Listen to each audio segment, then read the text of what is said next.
Vallabha Girivardhari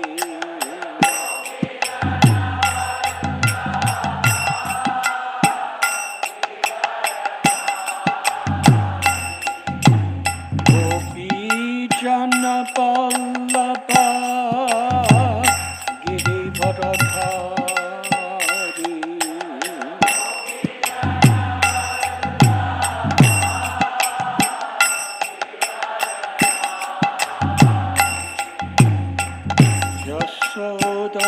Yashodanandana Braja Janaranjana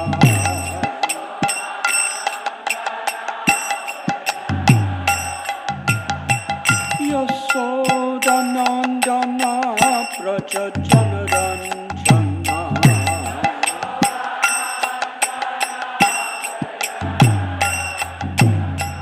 Jamuna Thira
Vasudevaya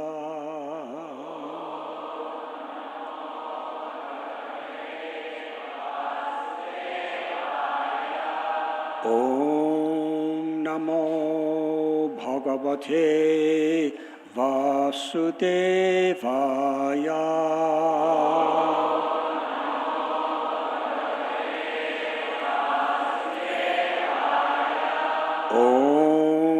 Namo Bhagavate Vasudevaya.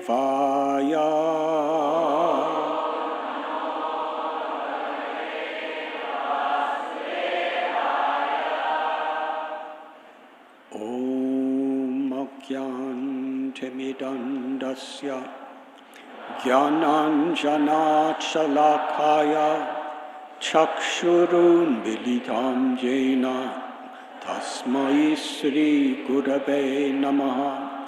Sri Chaitanya Manobhishtam Sthapitam Yena Bhutale Swayam Rupa Kadamayam Dadati Swapadantikam Vandeham Sri Guru Sri Chudhapadakamalam Sri Gurun Vaishnavanscha Sri Rupam Sagrajatam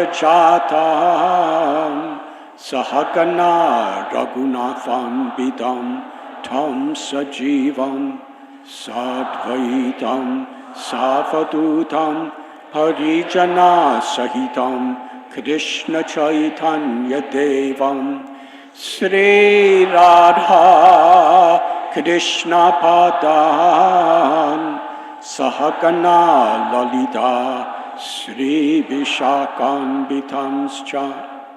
He Krishna Karuna Sindhu Dina Bandhu Jagatpate Gopesha Gopika Kanda Radha Kanda Namostate Tapta Kanchana Gaurangi Radhe Vrindavaneshwari Vrishabhanu Sute Devi Pranamami Haripriye Vanchakalpatarubhyascha Kripa Sindhubhya Evacha Patitanam Bhavanibhyo Vaishnavebhyo Namo Namaha.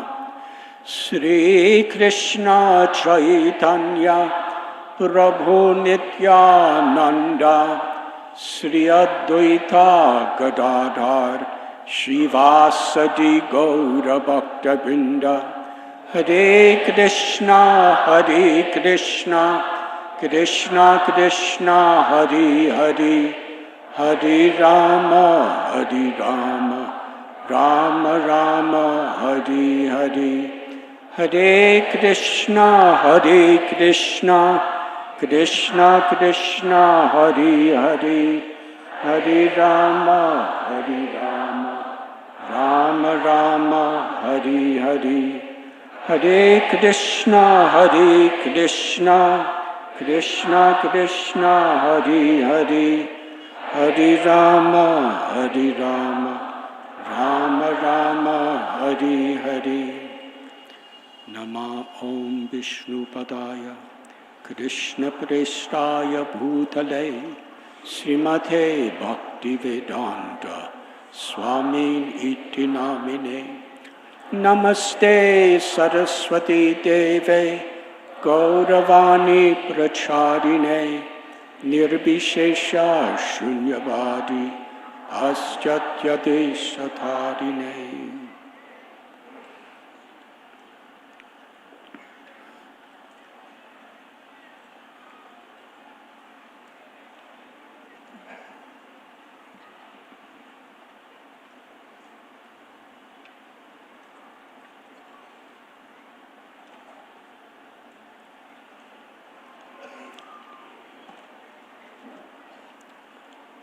I am sincerely grateful to be among all of you in this supremely auspicious place, at this supremely auspicious time. Thank you very much.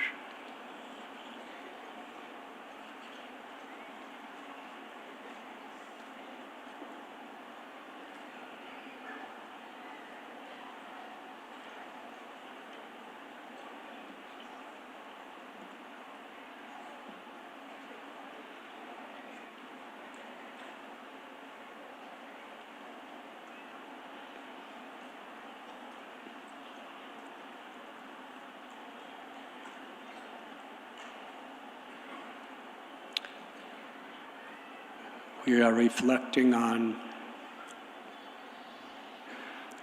the month of Kartik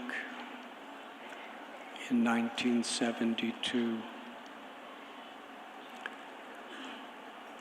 when His Divine Grace A.C. Bhaktivedanta Swami Prabhupada brought an assembly of devotees from various places in the world, the Americas, Europe, England, Australia, various parts of India. We're at the Samadhi Mandir and Bhajan Kutir of Srila Rupa Goswami. He gave a series of lectures for 1 month on the Bhakti Rasamrita Sindhu, which he had really recently translated into English.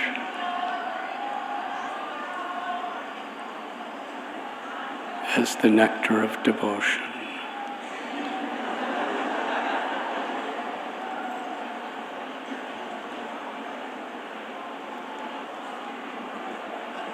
Could anyone hear?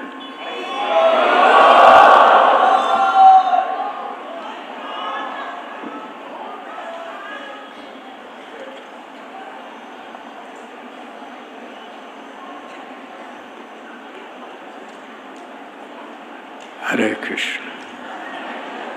It seems like Krishna is protecting those devotees there.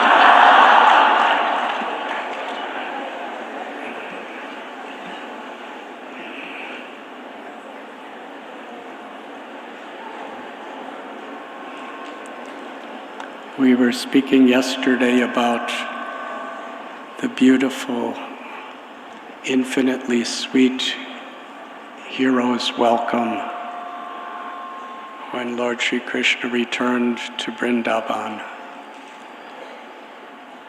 after conquering all of the asuras throughout the world. How infinitely sweet was this occasion when Srila Prabhupada returned to Vrindavan.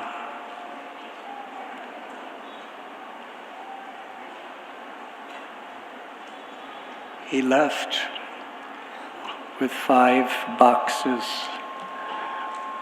of the Srimad Bhagavatam.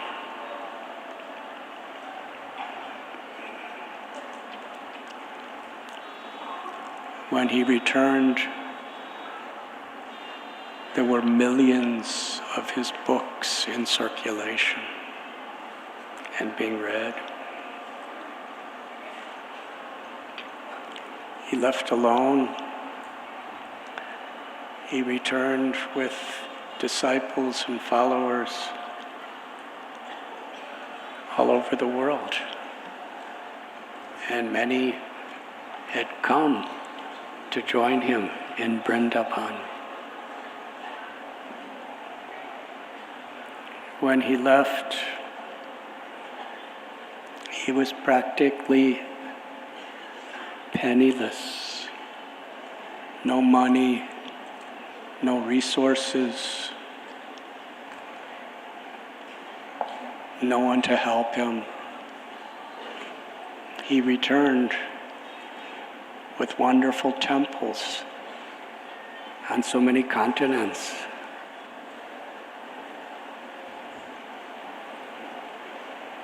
When he left, he was wondering, how will anybody in these foreign lands understand the message of Lord Chaitanya? When he returned, there were thousands and thousands of devotees from foreign lands surrendering their lives and even sacrificing everything to follow the teachings of Lord Chaitanya Maharaj.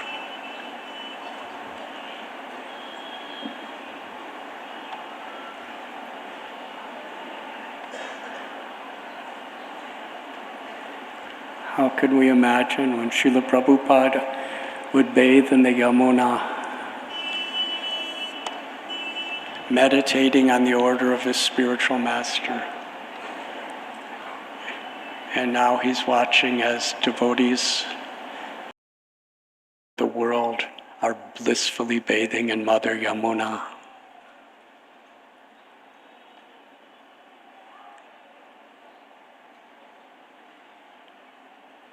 He had been helplessly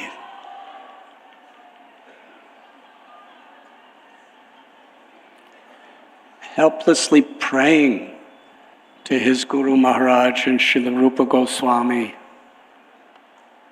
to empower him. This was at a time his books were not even published. There wasn't a clue of how he could ever go overseas. He didn't have a passport. He didn't have a visa. But he was praying for the mercy of Srila Rupa Goswami. And now wonderful devotees from all around were gathered at Rupa Goswami's Samadhi to hear his teachings.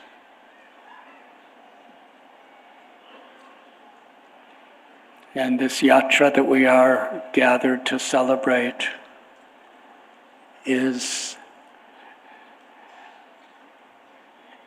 another small expansion and offering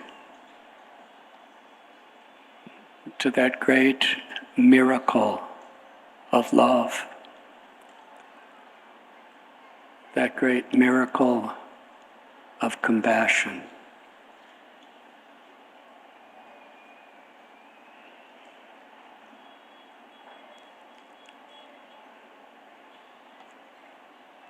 And Srila Prabhupada, with his pure, transcendental Vaishnava qualities,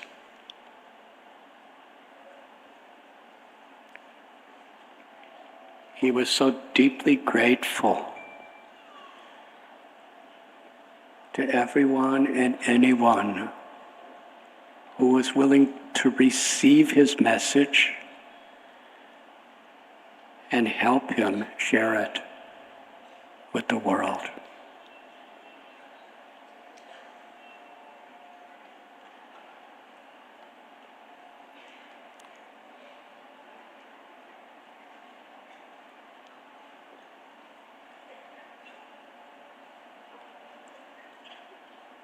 We celebrate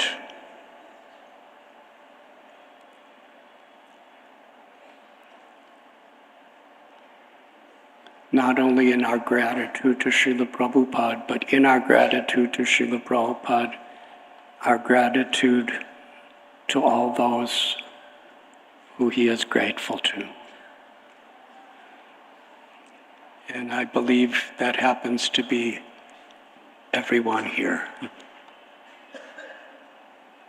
Vansha kalpatarubhyascha kripa sindhubhya eva cha patitanam pavanebhyo vaishnavebhyo namo namah.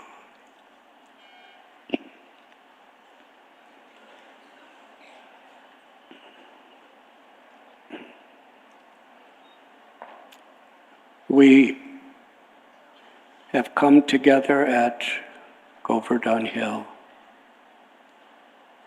Shri Giriraj.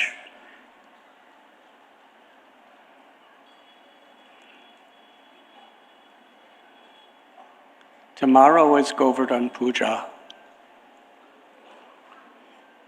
In the evening, with Giriraj's mercy and your blessings, we will try to narrate that wonderful story wherein Krishna convinces the Brajbasis to take all of the paraphernalia for their annual Indra Puja and offer it to the cows, the Brahmins, and Govardhan Hill. And when the offering was made, Krishna manifested an enormous form that stood on top of Govardhan Hill. And with a thunderous voice, he proclaimed, "I am Govardhan." And the cowherd boy Krishna, standing with the Brajavasis, he bowed down to his own form as Giriraj.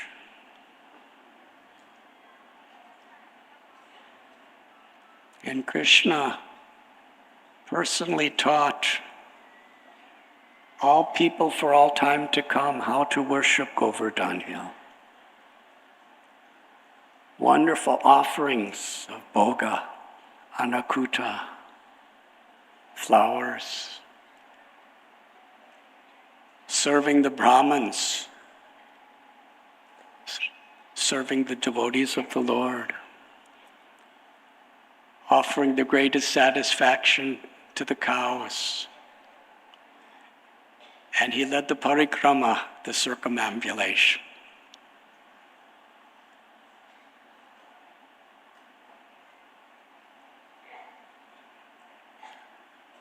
When Sri Chaitanya Mahaprabhu came to Giriraj about 4,500 years later,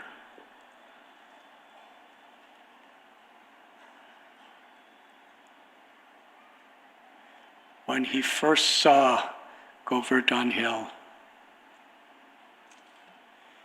he offered his dandavat prostrated obeisances. And the first stone that he saw in the Mahabhav of Srimati Radharani, he embraced that rock of Govardhan, knowing that this is the Satchidananda Vigraha, the body of Krishna.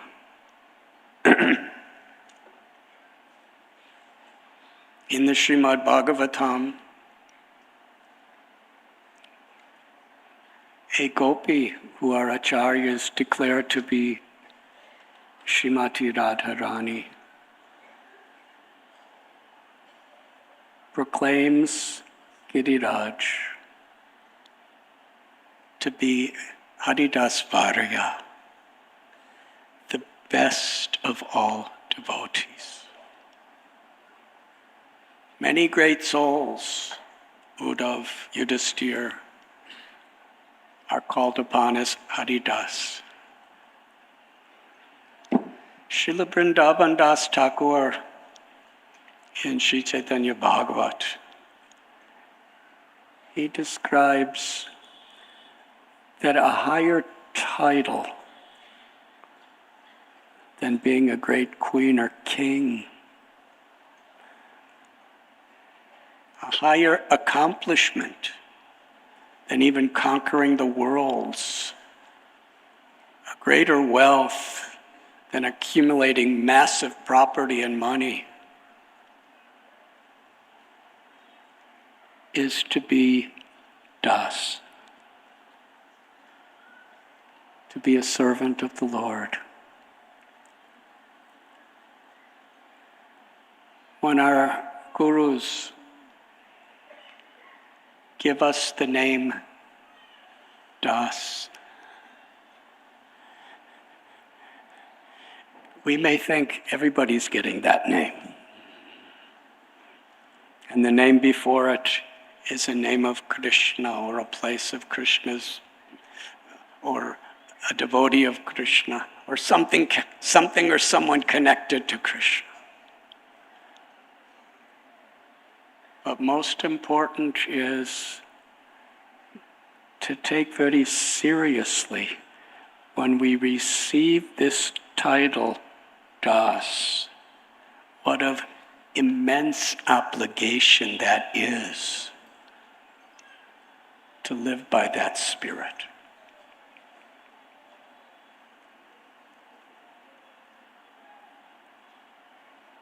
if you're given a title of being the governor of state or a head of state, what a responsibility it is to not only follow, but to protect the laws of that state. For one who is given a high position, it's not something to enjoy. It's a responsibility entrusted to us to be das, to be a servant of the Supreme Personality of Godhead.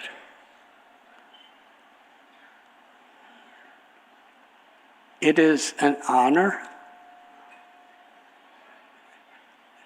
that we can never conceive that we're deserving of.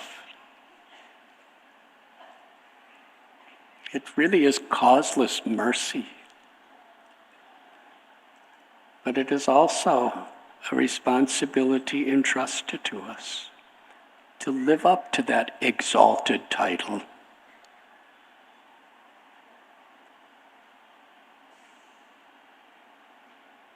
And Sri Chaitanya Mahaprabhu, who is Krishna in the spirit of Sri Radha's love,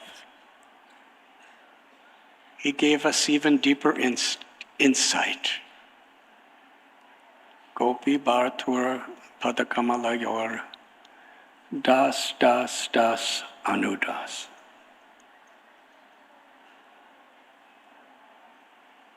If we're truly a das, if we're truly a servant of Krishna, then samsiddhir haritoshanam. Our purpose is to please Krishna. And we please Krishna by serving those who are dear to Krishna.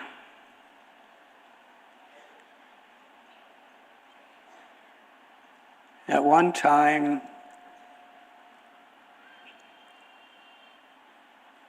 His Divine Grace, Srila Bhakti Siddhanta Saraswati Thakur Prabhupada, was in a place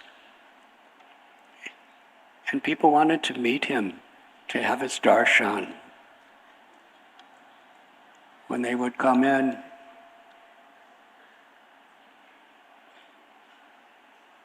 he would ask them what their goal in life was. To be a servant of Krishna. He spoke a few words and politely said he was busy. But if someone came in and said, my goal in life is to be a servant of Krishna, he said, I have all the time in the world for you.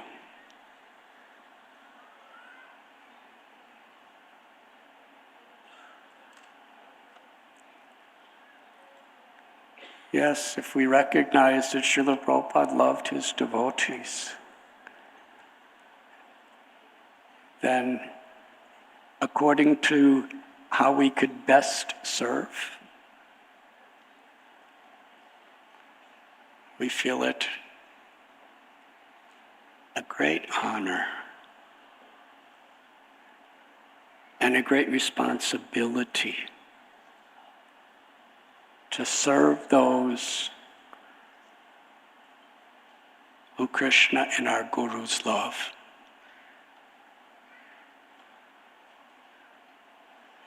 And Krishna and Srila Prabhupada and our Gurus' love is not necessarily the way we would like to interpret it.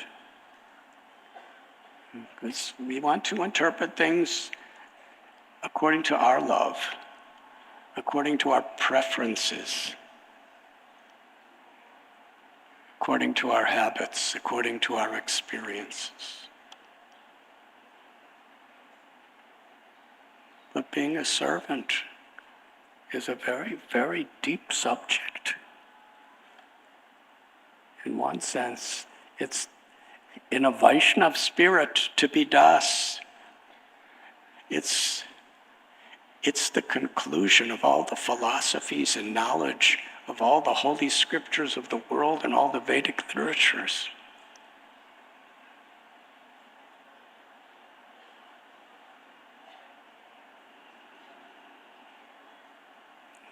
And to the degree we sincerely, earnestly, and honestly try to imbibe this spirit, Krishna will reciprocate.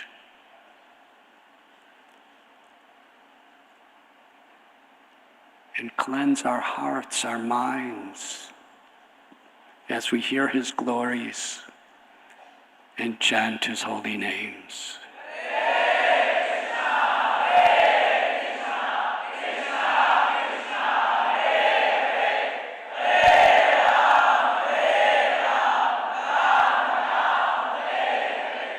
So how great it is to be a Haridas.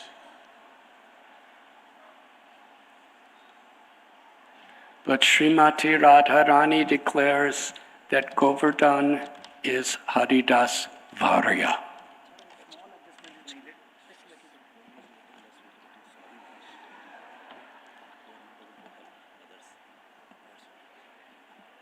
I am your servant.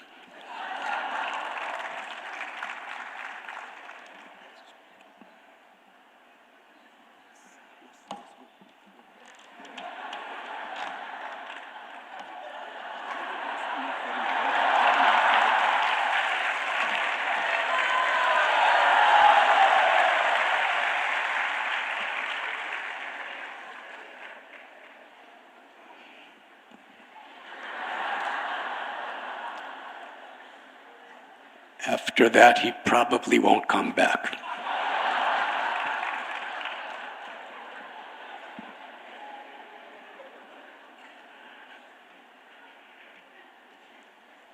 And why does Shri Radha declare Shri Giriraj Govardhan to be Haridas Varya?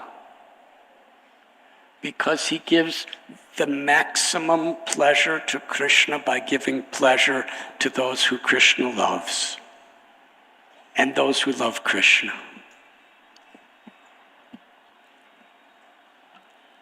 He provides the most enchanting setting for the Basant Rasa Leela,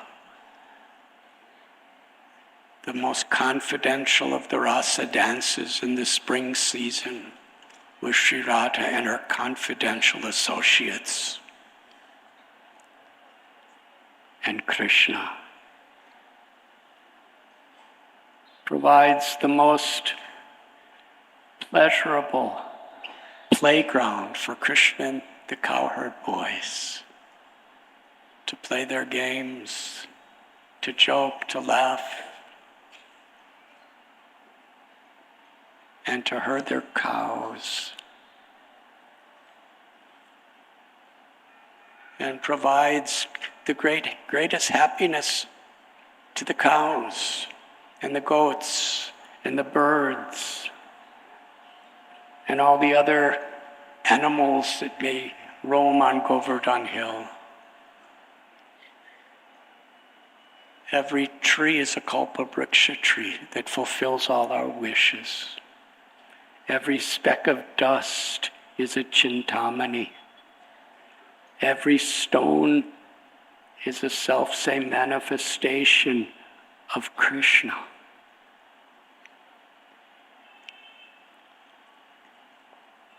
Who is taking the greatest pleasure being a servant of his devotees.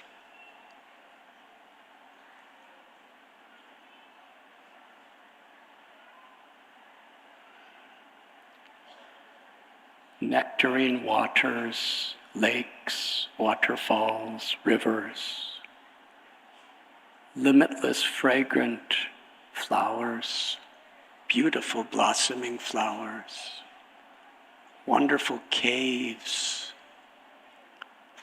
that are cool in the summer, warm in the winter, filled with jewels and wonderful furnishings and incredible panoramic views of Vrindavan.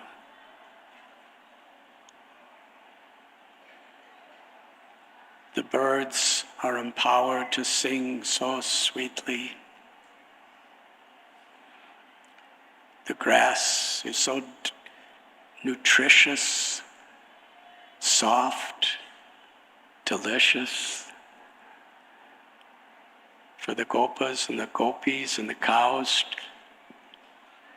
to trample and dance upon, and for the cows to eat.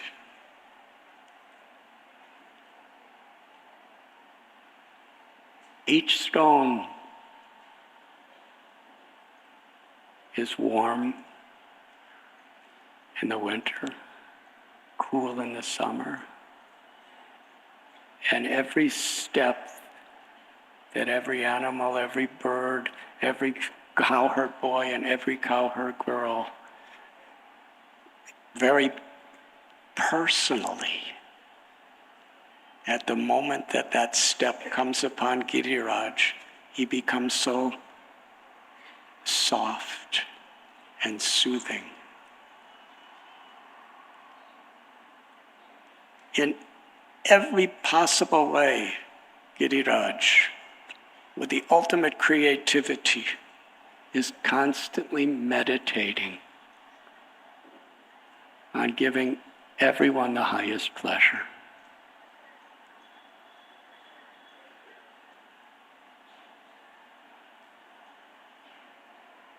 And the person who gives Krishna the highest pleasure,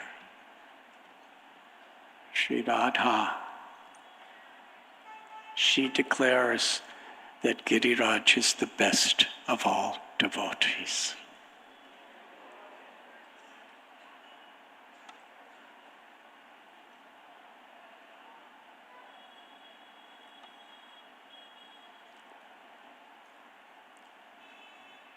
Raghunath Goswami, he gave up great fortunes to be the personal servant of the servant of Lord Chaitanya in Jagannath Puri.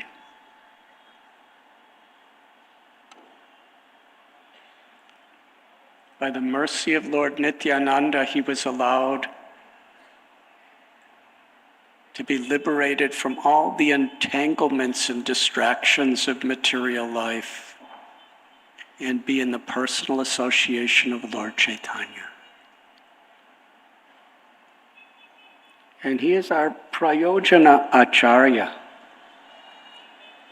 This means he's the Acharya that exemplifies and teaches by his example and his words the highest ultimate perfection of Gopi Bhav, the love of gopis.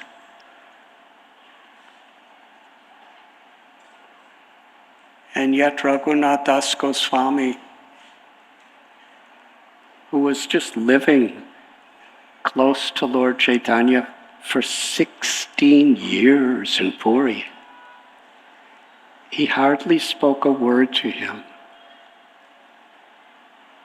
He was always serving Swarup Damodara Goswami, servant of the servant. Now, for most of us, if we were in that situation, we would be running to be close to Lord Chaitanya. And certainly Lord Chaitanya would have given him everything.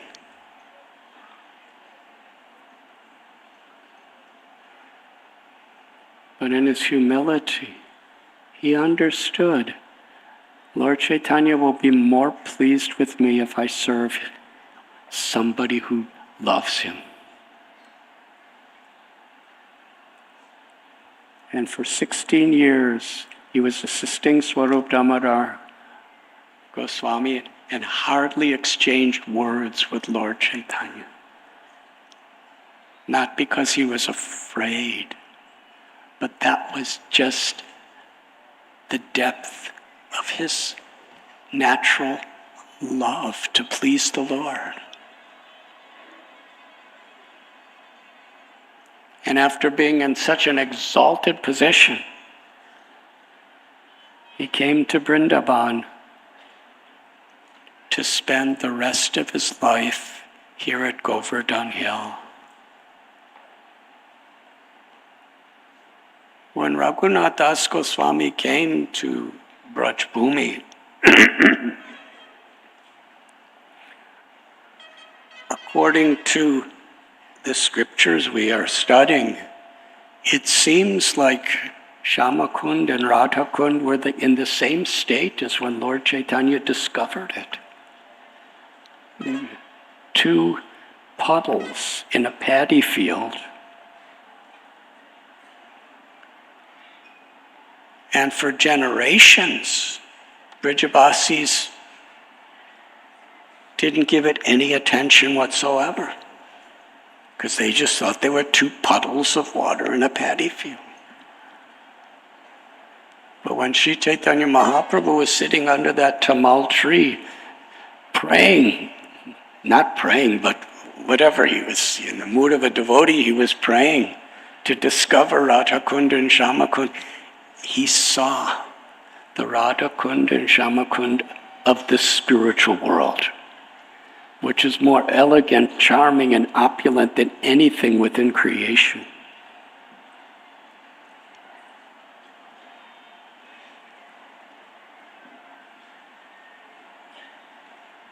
Raghunath Das Goswami lived the rest of his life there, near these puddles. And gradually, by the inspiration of Sri Chaitanya Mahaprabhu and Sri Sri Radha Gopinath, he excavated it closer to what we understand it to be today.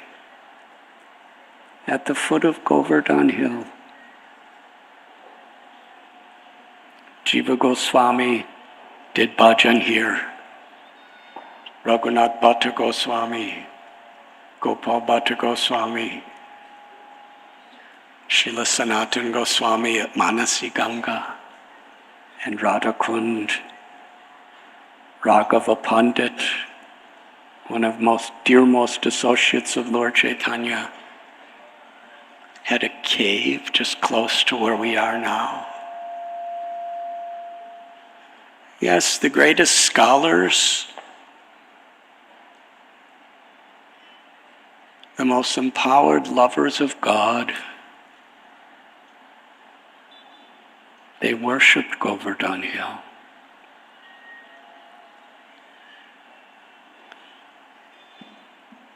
Who are we to all be assembled here?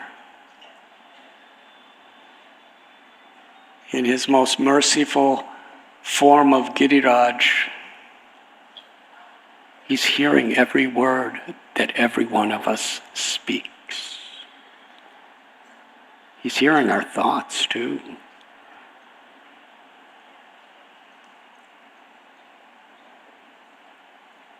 We are in the presence of ultimate greatness.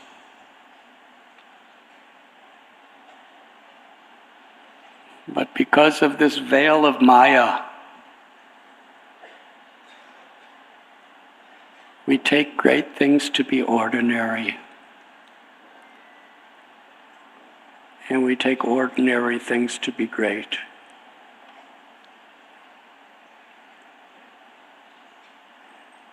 And that's the way the world is. How the world honors material improvements.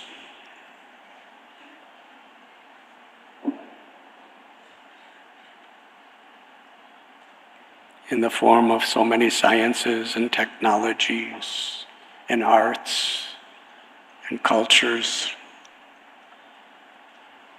power, fame, wealth, money, property, influence, physical beauty, accumulation of abundant memory and knowledge.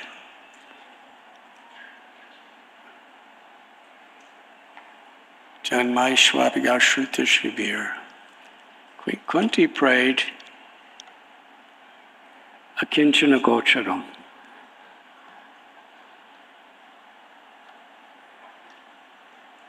The whole world is seeking these material opulences. But they make one proud. And if one's proud, however one dresses, whatever position one may be in, one cannot, in a genuine, feelingly way, call out the names of God.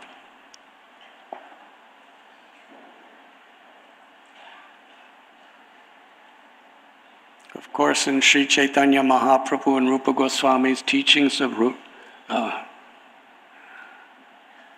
Yukta Vairagya,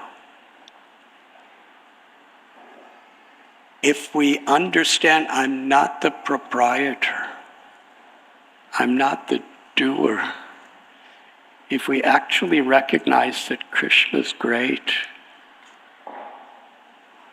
then we could utilize every type of resource within this creation in Krishna's service as a servant of a servant of a servant. But by the veil of Maya, the supreme, infinite, eternal joy of loving and serving the all-attractive Krishna and his most beloved devotees, it's covered. And we think, I am the controller, I am the proprietor, and I am the enjoyer.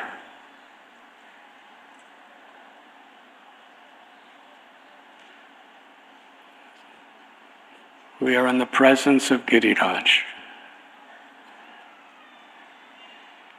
We may not recognize it, but by hearing from Krishna, from Bhagavan, by hearing from the sacred literatures, the Shastras, the sadhus, the gurus, we can develop Shraddha, faith. Faith in what is on the other side of that veil that's covering us.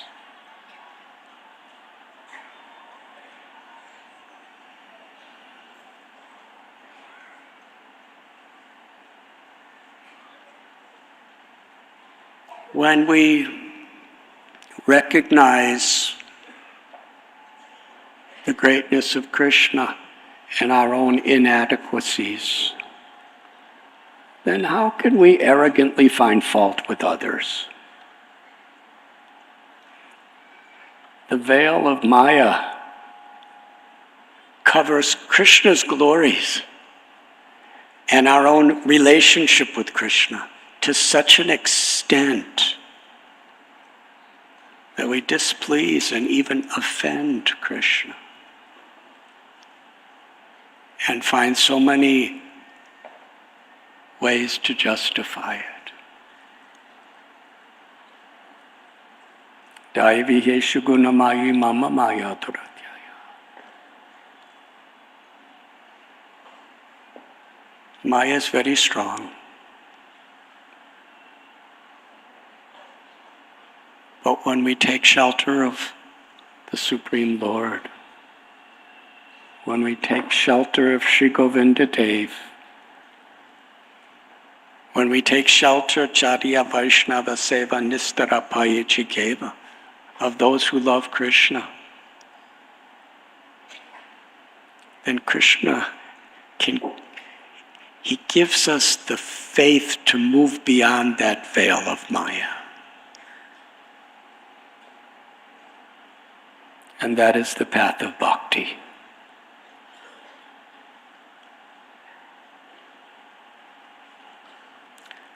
Today is Diwali. And what we are thinking is for the tomorrow we'll discuss the Govardhan Leela of Govardhan Puja. And beginning today and for next several days, we will with your permission, in our own unqualified ways, we'll try to describe the various holy places around Govardhan Hill.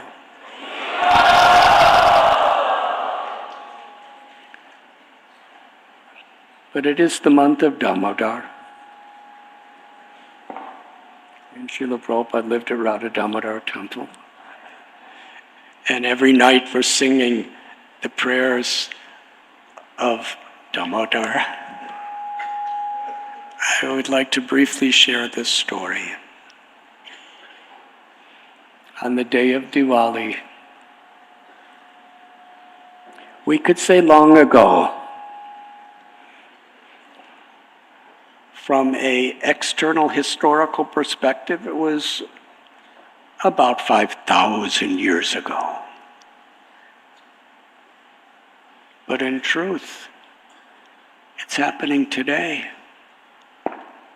In the Aprakata Lila, in the Nitya Lila of the Lord, these pastimes are forever taking place in the land of Vrindavan. But there's that veil.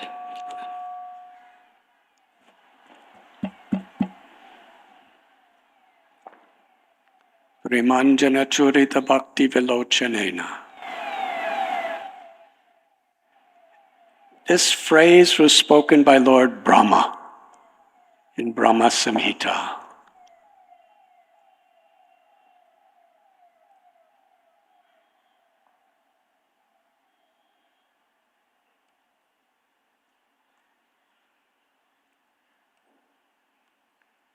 When we're in transcendental consciousness, that's like the cawing of a peacock. Lord Chaitanya would just, everything would remind him of Krishna.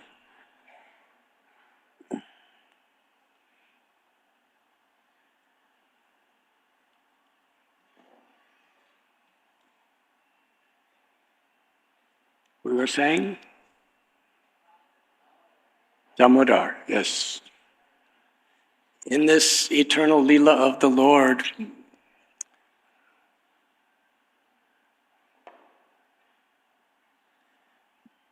Lord Brahma.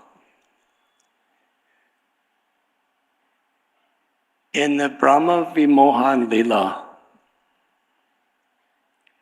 after Krishna liberated Bakasura, Bakasura was such a massive, huge snake.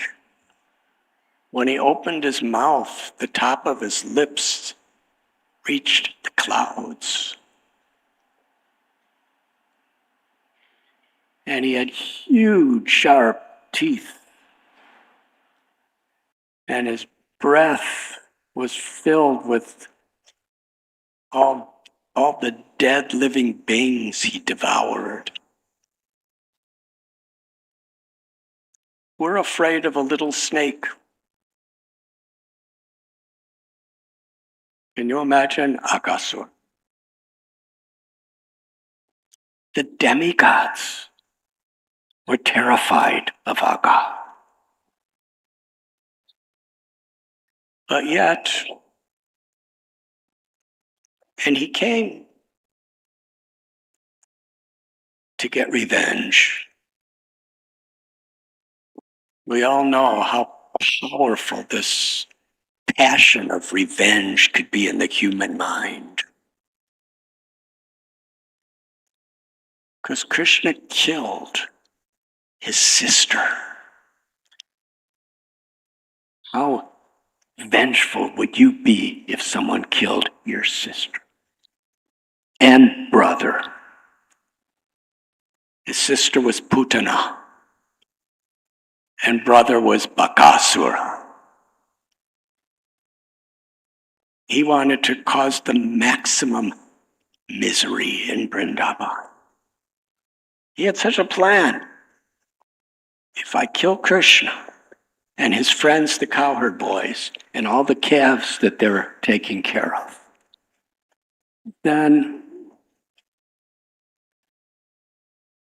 the cows and the elder gopas and gopis, they will all die in separation from the suffering of losing their loved ones. And this way, he came to extinguish all life in Braj Bhumi. I guess in modern terms, we would call it genocide. That was his evil intention. But yet the cowherd boys and the calves, being in the presence of Krishna, they were so fearless. Ajahure Manasi Nandanandana Abhay Charana. They happily smiled and clapped and danced into his mouth.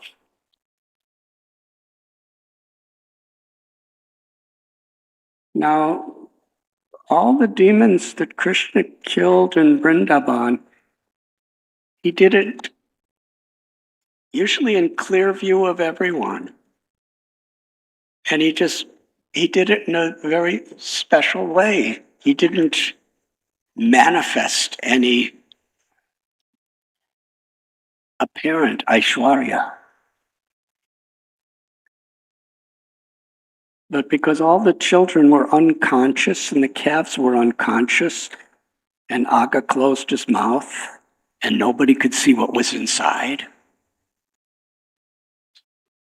Krishna secretly expanded his body. Bigger, bigger, bigger, bigger, bigger. And Aga was trying to get bigger to breathe. But he suffocated.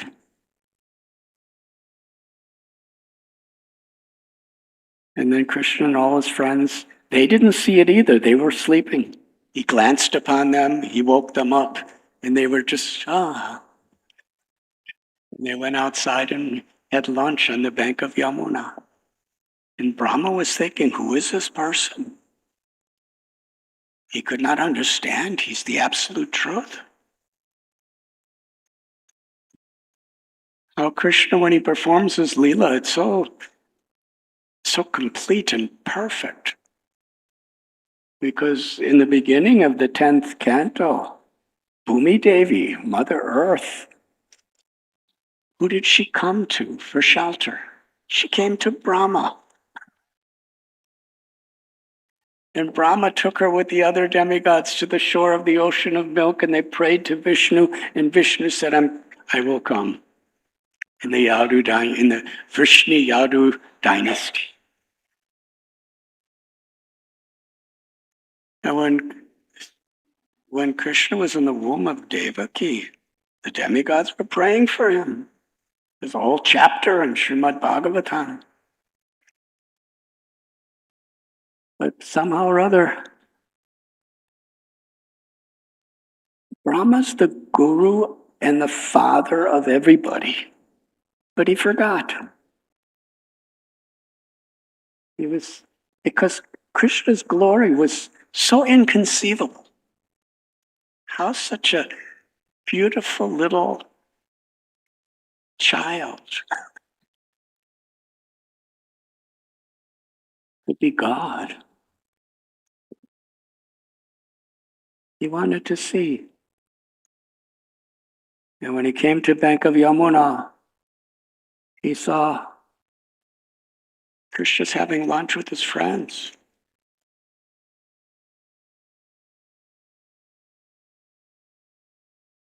Somebody would take a bite from a laddu and say, Krishna, this is very good, try it. And they'd take it out of their mouth and give to Krishna. And Gopal would say, oh, this is very good. And he would take a bite and they were just sharing it.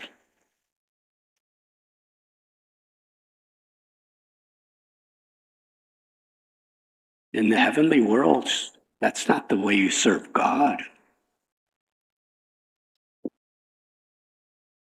He wanted to test. He took all the calves and all the gopas and hid them. And I'm not going to tell the story. Because I'm supposed to tell another story.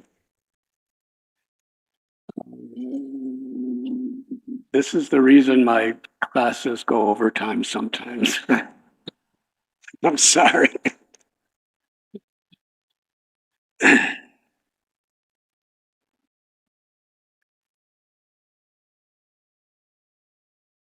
Krishna manifested himself in the exact identical form of every gopa and every calf for 1 full year.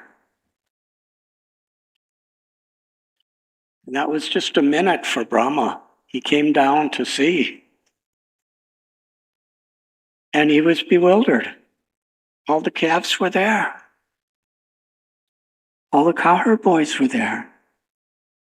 But yet, they were still in a cave where he had them sleeping. And he was utterly bewildered. And then all the cowherd boys and all the calves turned into 4-armed forms of Narayan. And around them were all the demigods and the sages, around each one of them. And there were limitless calves. What was Brahma saying? He was completely bewildered.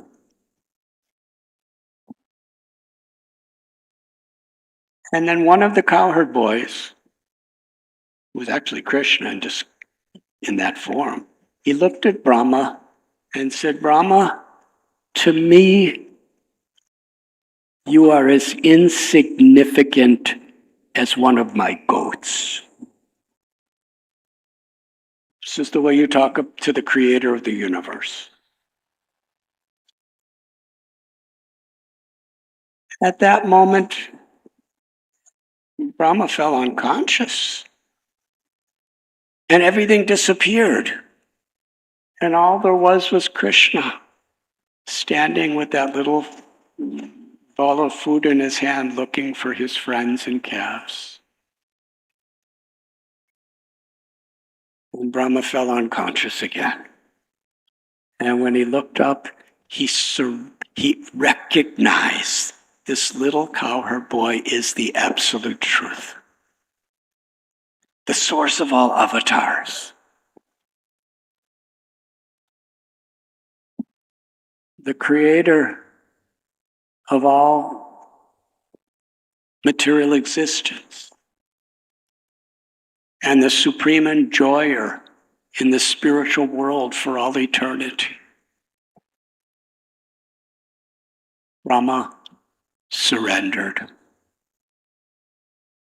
He realized the first thing, he was insignificant. In his prayer, he said, and this is a good lesson for all of us. He said, at night, in darkness, the firefly thinks he's lighting up the world. Because all he sees is what's just within his little eyesight. Firefly just goes, and the light,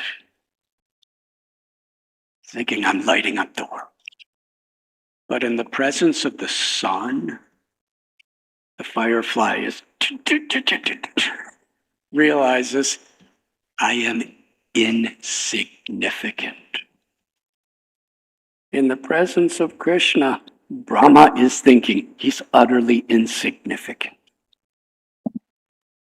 Did that make him depressed? No. It made him happy.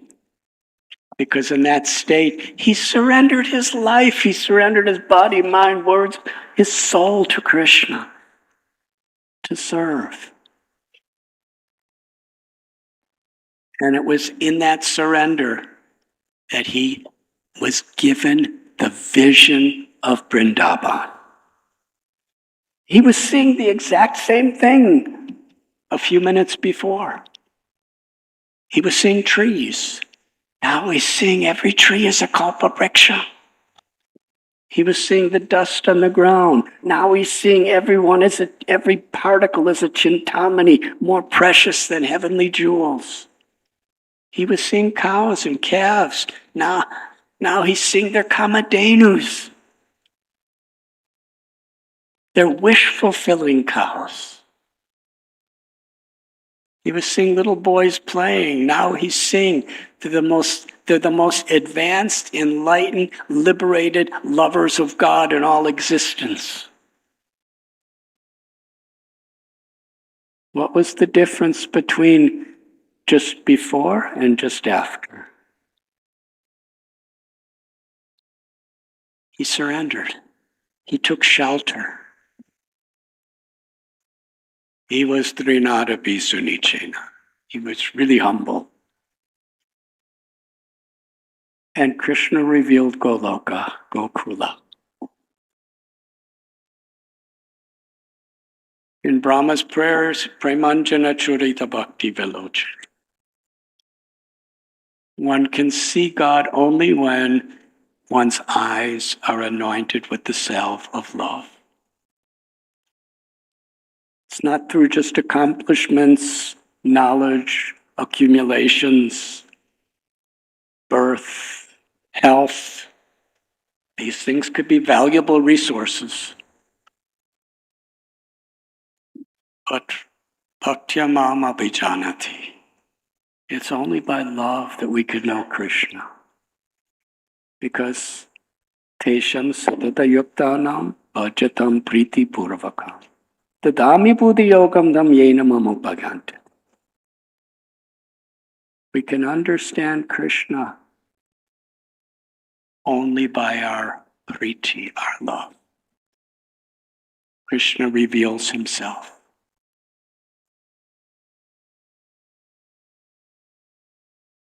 So on this day of Diwali, Yashoda Mai, she rose early and she sent all of her assistants to do other chores because she wanted to satisfy Krishna by putting her full motherly love into making butter for Krishna's enjoyment.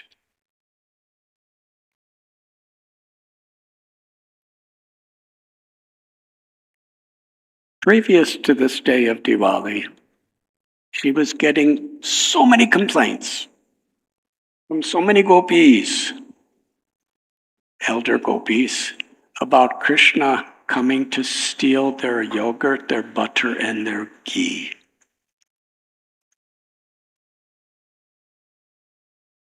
Kavi Karnapur tells some stories. When Krishna was a little child in Gokul Mahavan, he and Balaram, they learned how to crawl. And then Nanda Maharaj and Yashoda, they gradually were trying to teach Krishna and Balaram how to walk. And as soon as they started walking, they began their pastimes of stealing butter.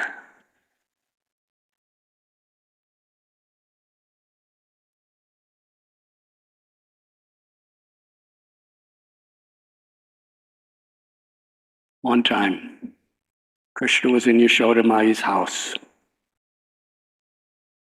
And when she wasn't around, he broke a pot of butter and was eating it. And suddenly he saw a jeweled pillar. And his reflection was shining in the jeweled pillar. He thought it was somebody watching him. He became afraid. How is God afraid? Because he wants to be afraid.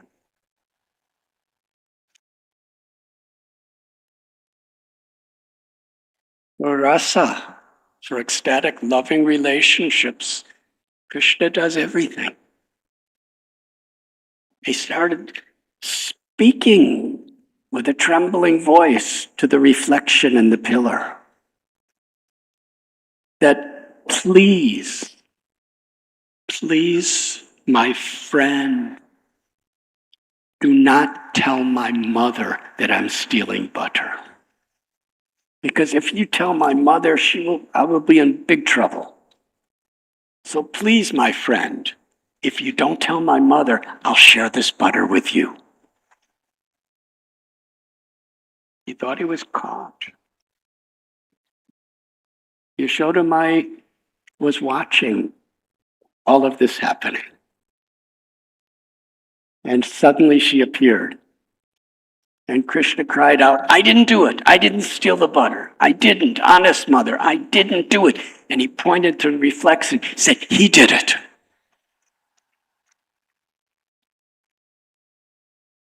I warned him he shouldn't do it. I chastised him, don't do it. This is my mother's butter. You should not take it. You will get in big trouble if you take it. But he didn't listen to me, mother. He not only ate it, but he broke the pot. But honest mother, I didn't eat it. He stole the butter. And Yashoda Mai, she smiled. Another day, Yashoda Mai came into the house and she saw Krishna's hand in a butter pot. Completely covered with fresh butter. It's ahimsa butter. But Krishna said, because you put ruby bracelets on me this morning, the heat of the shining of the rubies is causing such pain that I have put my hands in this butter just to cool it off and relieve the pain.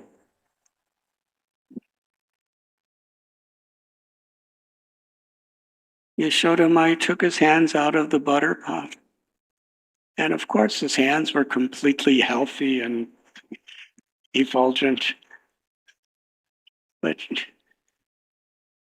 with a very tender, mother, caring voice, she said, oh, I could see your hands are burnt. And I promise I will never put these bracelets on you again.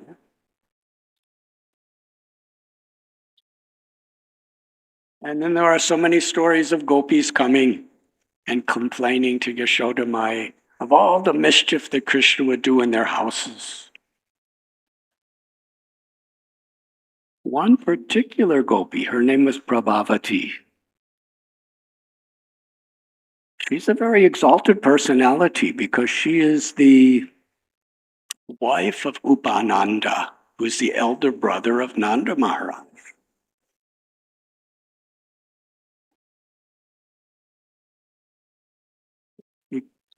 He told Yashoda Mai that your Gopal, he causes so much disturbance.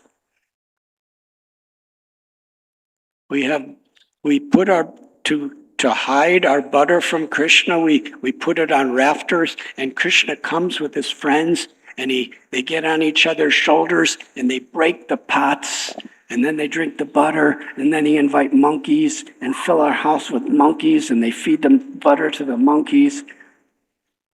And look at your Gopal. He looks so innocent. He looks so shy and afraid. But I know at this moment he's only thinking about the next time he's going to come to steal her. And Yashoda looked at Gopal and he just looked so innocent.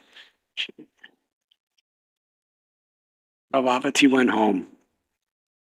The next day, Krishna and his friends, they saw the butter hanging from rafters on ropes. They got on each other's shoulders, and they took a stick and broke the pot. And the yogurt and butter was just pouring down on the floor, and they were calling monkeys. And when Prabhavati heard the pot crack, she came running to the room, and all the cowherd boys ran away, but she caught Krishna. And she said, now your body's covered with my yogurt and butter. Now I'm going to take you to Yashoda, and she will teach you good lesson. So she was pulling little Gopal by the hand. And Gopal became very serious. He said, do not tell my mother. I warn you, do not tell my mother. She pulled him to Nanda Bhavan in Gokul. On the way, Nanda Maharaj happened to be, and Krishna was so embarrassed by being apprehended. He put a cloth over his face so Nanda Maharaj didn't see him. Then they came before Yashoda Mai, and Prabhavati said, now I caught Krishna in the act of stealing my butter. You could see his body is covered with it. Here he is. And Yashoda Mai said, yes, I will teach him a good lesson today. But his face was covered with cloth. Yashoda Mai said, take off that cloth. Prabhavati removed the cloth, but she didn't see what would. Yashoda Mai just looked completely, amusingly perplexed. She didn't say anything, but she just looked really perplexed. Prabhavati looked at Gopal, and she saw, while he was still in her hand, it was her own son. Very embarrassing. Yashoda Mai didn't say anything out of respect. Prabhavati was completely bewildered.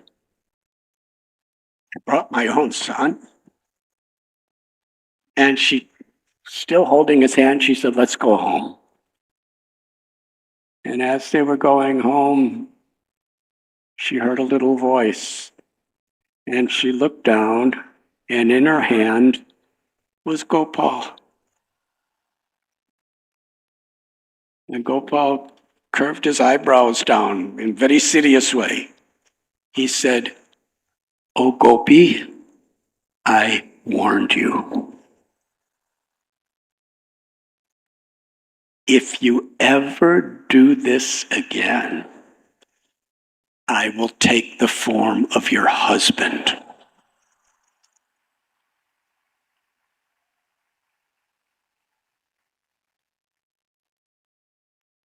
So these are some stories that are leading to today, Diwali.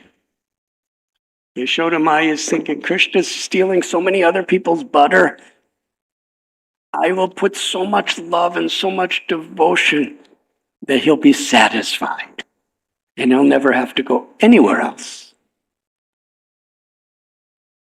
She was so attentive to every detail.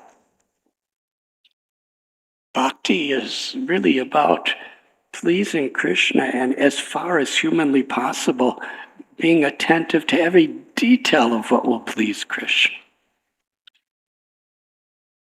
This is the way a devotee should live.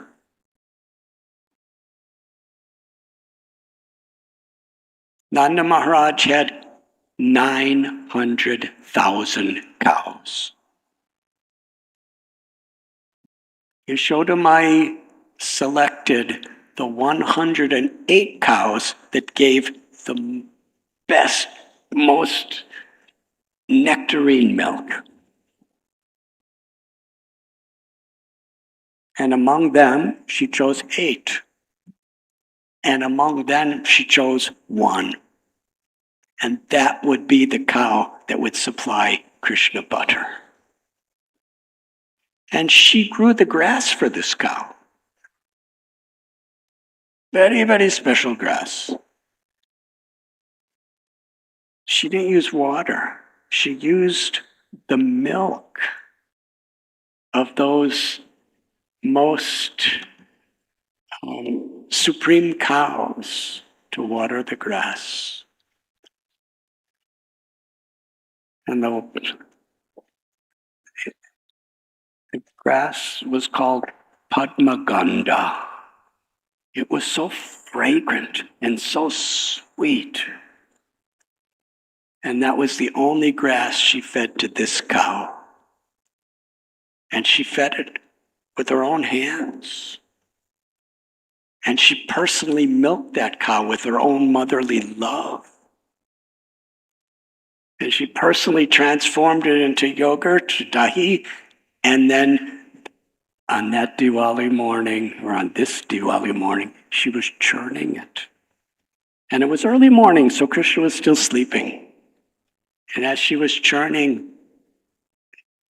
she was absorbed in remembering Krishna and chanting Krishna's names and glories. Every day in Vrindavan, the devotees would compose beautiful poetry and songs about what Krishna did on that day.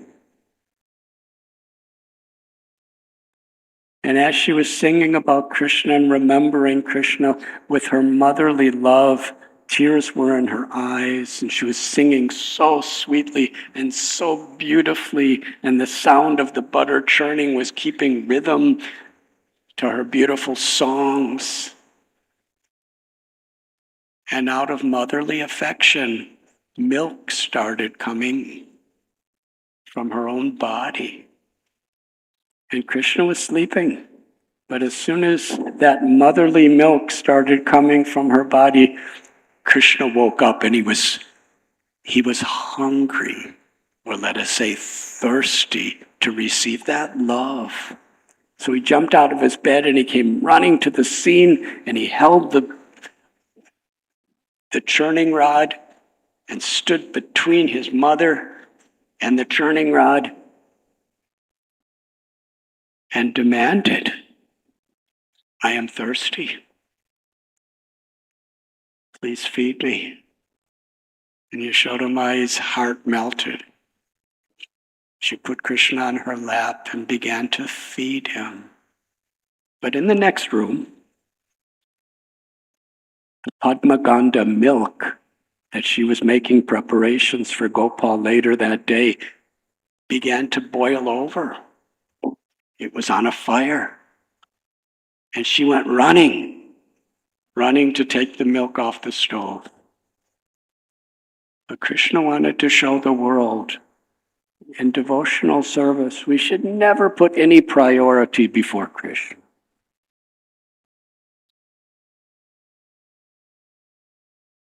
So while she was away, he took a stone and broke the pot that she was churning and began to eat the yogurt.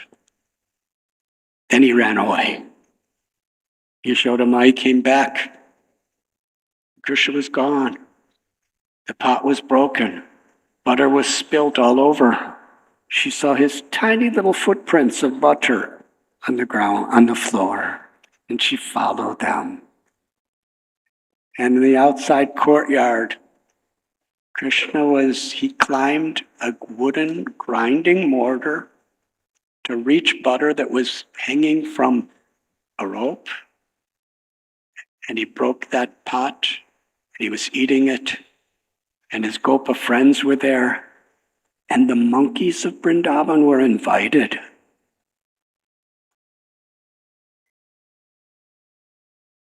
Gopal was personally, with his own hand, distributing this yogurt to the monkeys.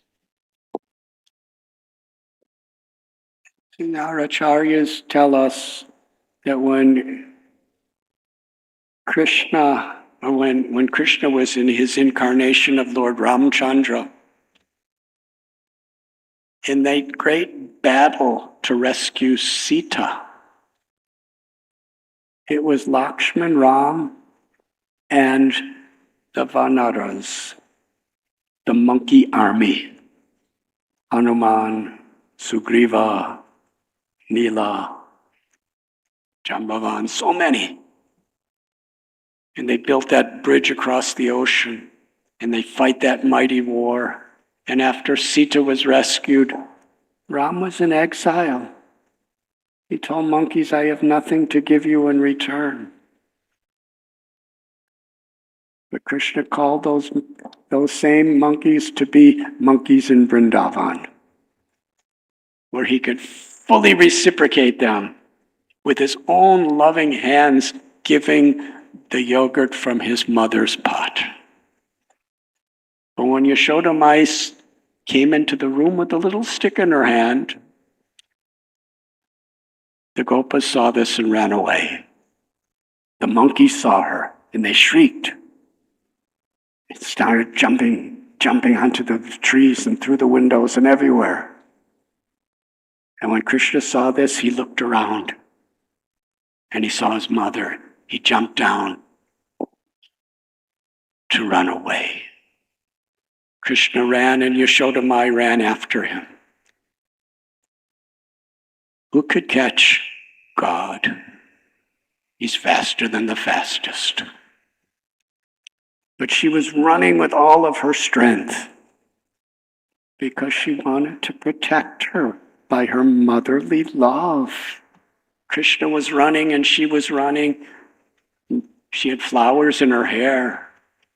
Some of those flowers, when they heard her chanting Krishna's glories while churning the butter, they jumped from her hair to take the dust of her feet. But now that they saw that she was about to punish Krishna, they didn't want to be a part of it, so they fell from her hair.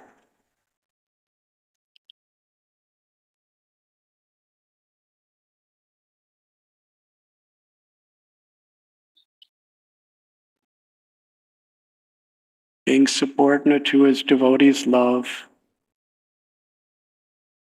we could say that Krishna allowed himself to be caught by Yashoda. But on a deeper level, the rasa of Vrindavan is so beautiful that Krishna just could not escape the love of Yashoda.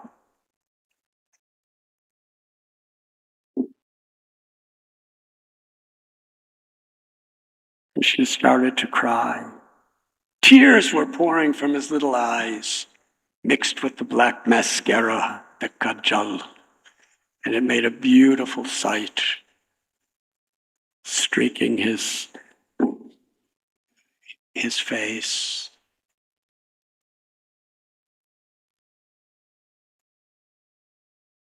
Mother, I did it. I confess. Please put down that stick. And Yashoda Mai saw he was afraid of the stick, so she threw it aside. Yashoda Mai told Gopal, because you are associating with monkeys, you have become as mischievous as a monkey. Gopal said, Mother, what is my fault? They like to play with me.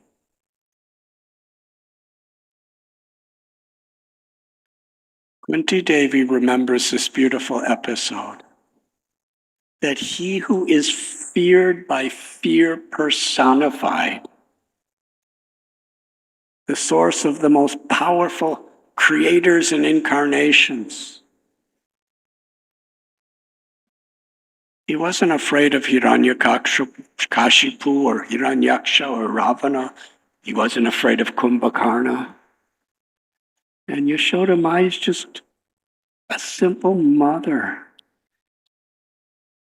But Krishna was trembling. His limbs, his lips were quivering. His eyes were tearing. And he was praying for his mother's mercy.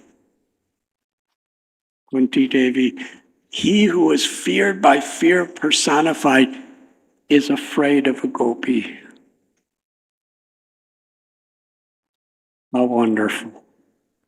What is the power of the loving relationships of Vrindavan?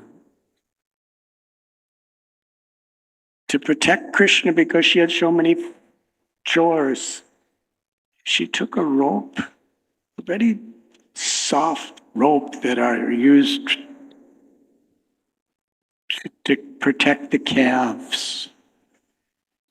And she was going to tie Gopal's waist to the grinding mortar, which was an accomplice to his pastime. It was the width of 2 fingers, too small. She tied more rope. It was still 2 fingers, too small. More rope and more rope. She was continuously tying ropes together. The news spread, and other gopis from their houses were bringing big supplies of ropes, all different color ropes. And gopis were handing Yashoda Mai ropes, and she was tying it together. However many meters and meters and meters of ropes, it was always exactly 2 fingers too small. Gopal's waist was not growing. The ropes were growing like anything. The gopis were watching in wonder, and Yashoda Mai was working so hard. She wanted to protect her child. It was a festival of ropes. And gopis called out to Yashoda, "It is not Krishna's destiny to be bound by ropes today." But Yashoda Mai, she said, "I must find out how much ropes it takes to bind my son's waist." Her sari was loosening. She was perspiring. By the power of her motherly love, she successfully bound Krishna by the waist.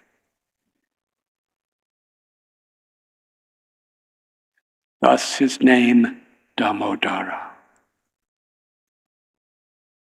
And every evening during this month, we sing the beautiful prayers by Satyavrat Muni, where he's offering his obeisances to the rope. Because what is that rope? It is his mother's love. It is the love of his devotee. Krishna finds the greatest pleasure being bound, being held captive by the love of his devotees. Therefore, this month, we call it the month of Damodara. In the Veda calendar, it is a month, but we celebrate it in this spirit. It is the month where we celebrate the power of bhakti, the ultimate power. The power that Krishna takes the greatest pleasure to be bound and conquered by.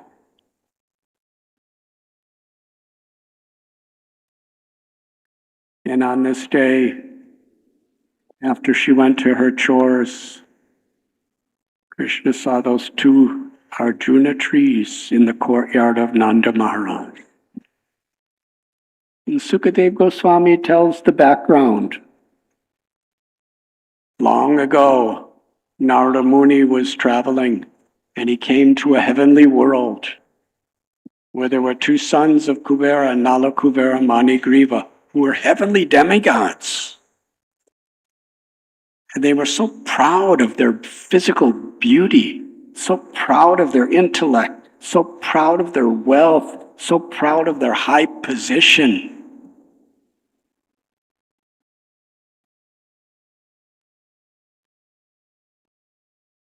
They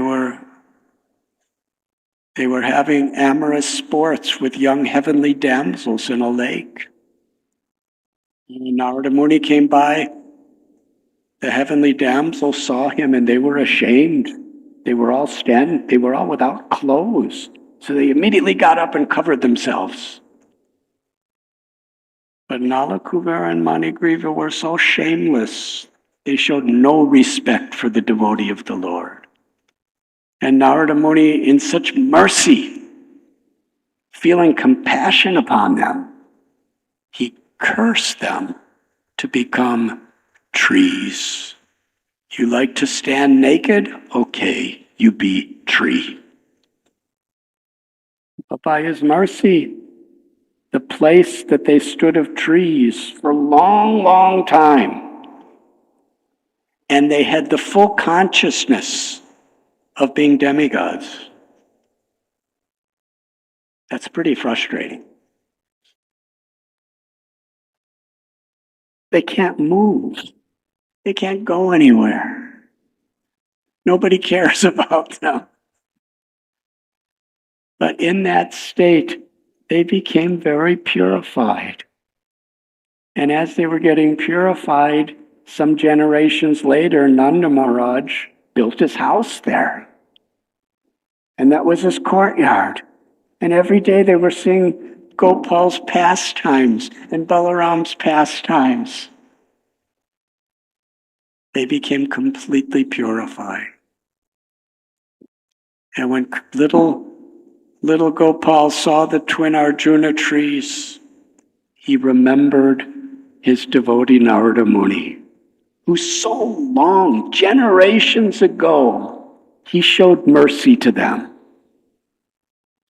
And Gopal never lets the mercy of his beloved devotee go in vain.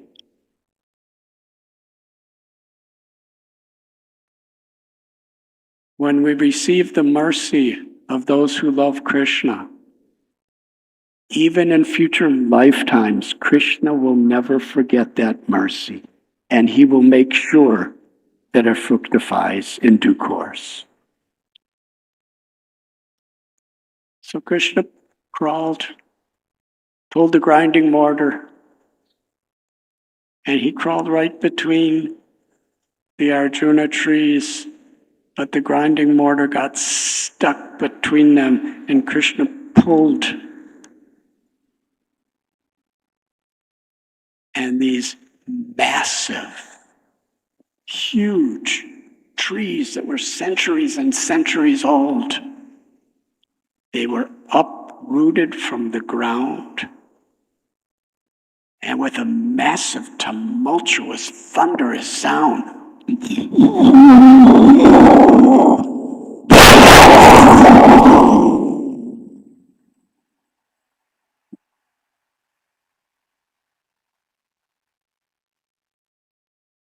but the difference is the entire earth shook. And everyone throughout Brajabhumi, what is that? They were horrified, and they came running to the scene. And Nanda Maharaj and some of his cowherd men, they saw little Gopal right in between these two massive fallen trees. Previous to Nanda Maharaj coming, his little friends came.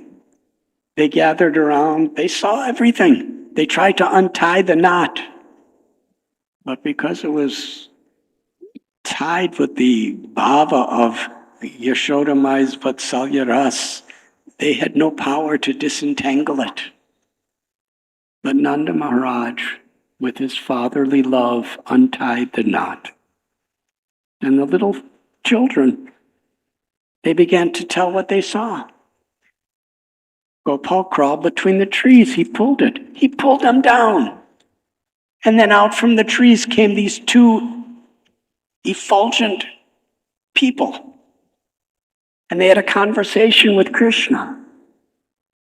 And then they bowed down to Krishna. And then they circumambulated Krishna. And then they flew up into the sky. Vrajavasis were thinking, what is this? How could we believe such a thing? Nanda Maharaj took Krishna on his lap. It was so fearful. From their perspective, he was on either side of him. There was hardly an inch between where he was on his knees and where the tree was lying. When Yashoda Mai heard the tumultuous roar and crash of the trees, she became so afraid. And when she heard what happened, She came running frantically. She considered it her fault.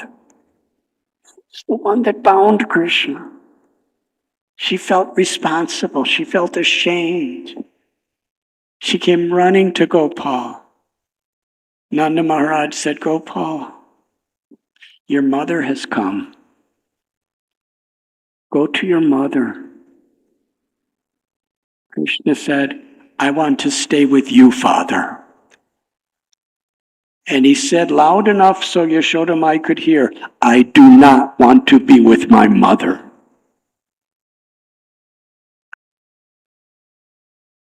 That was like a thunderous bolt into her soft heart that devastated her. She began to cry. She went back to her home and she was simply crying. And Krishna was playing on the lap of Nanda Maharaj. And after some time, Rohini Devi, the mother of Balaramji, she came running. Very, very serious and grave. He said, Gopal, your mother, she's feeling so guilty. She's feeling so ashamed. She's trembling in anxiety. She's constantly crying. Because of what she did to you, she's withering away. She's about to die. Unless you come to her, she will not survive. Gopal, please save your mother. When Krishna heard this, he jumped off the lap of Nanda Maharaj and went running back to his home, crying, Mai, Mai.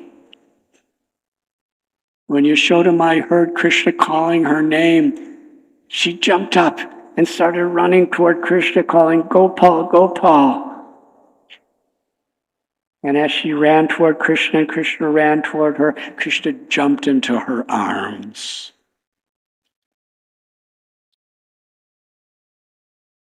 And then she fed Krishna the milk of her motherly love on her lap, which is where the story began.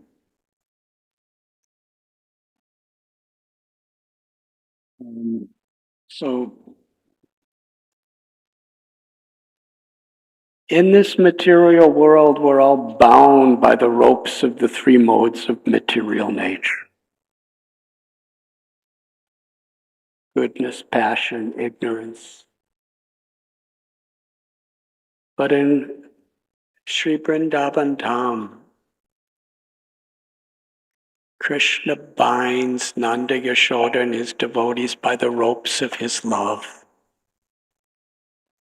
And when a devotee agrees to be bound by the ropes of Krishna's love, Krishna finds the greatest happiness to be bound by the ropes of his devotees' love.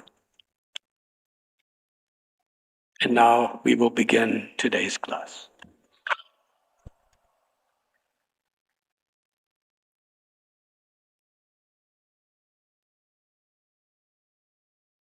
When Sri Chaitanya Mahaprabhu came to Vrindavan, he began his Govardhan Parikrama at Manasi Ganga. So, with your permission, I'd like to begin this narration at Manasi Ganga. Sri Chaitanya Mahaprabhu, he took his bath there. And then he went and then he worshipped Manasi Ganga.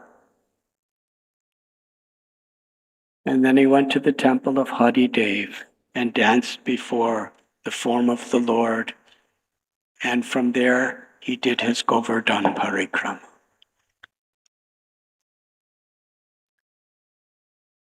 Manasi Ganga has a beautiful history. Ganga, the goddess,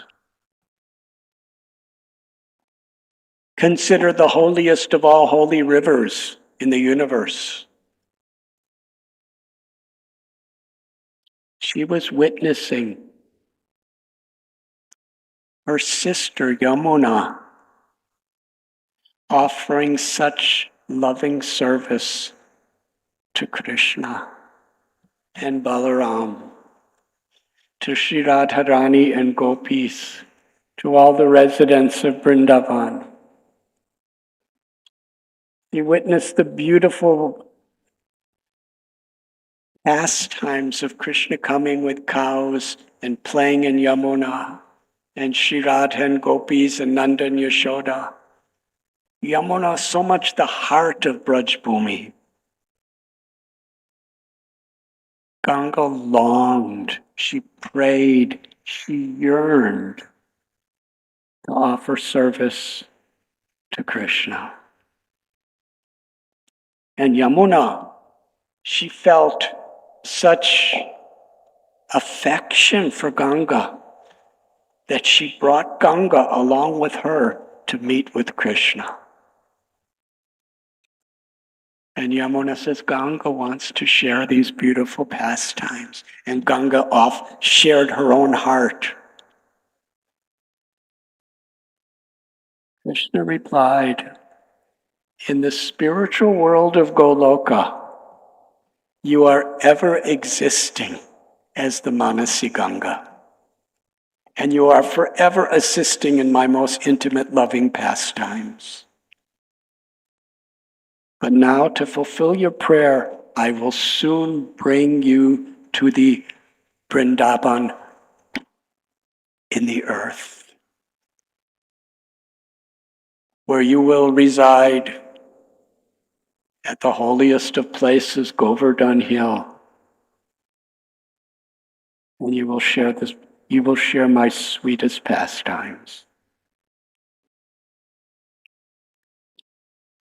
Soon after, in Bandiravan, Krishna was playing with cowherd boys. And at that time, they were still taking care of calves. Kamsa sent a particular asura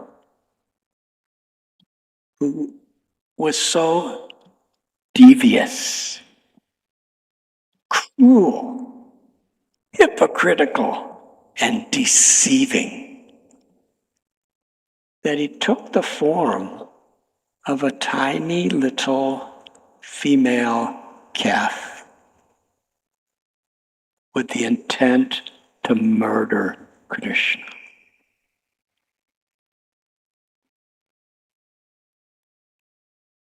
He was so innocent looking, so sweet. You know how calves, they have such beautiful lotus eyes that glisten with so much sweetness and affection. So this calf, this demon actually took the form of a calf that didn't come that day.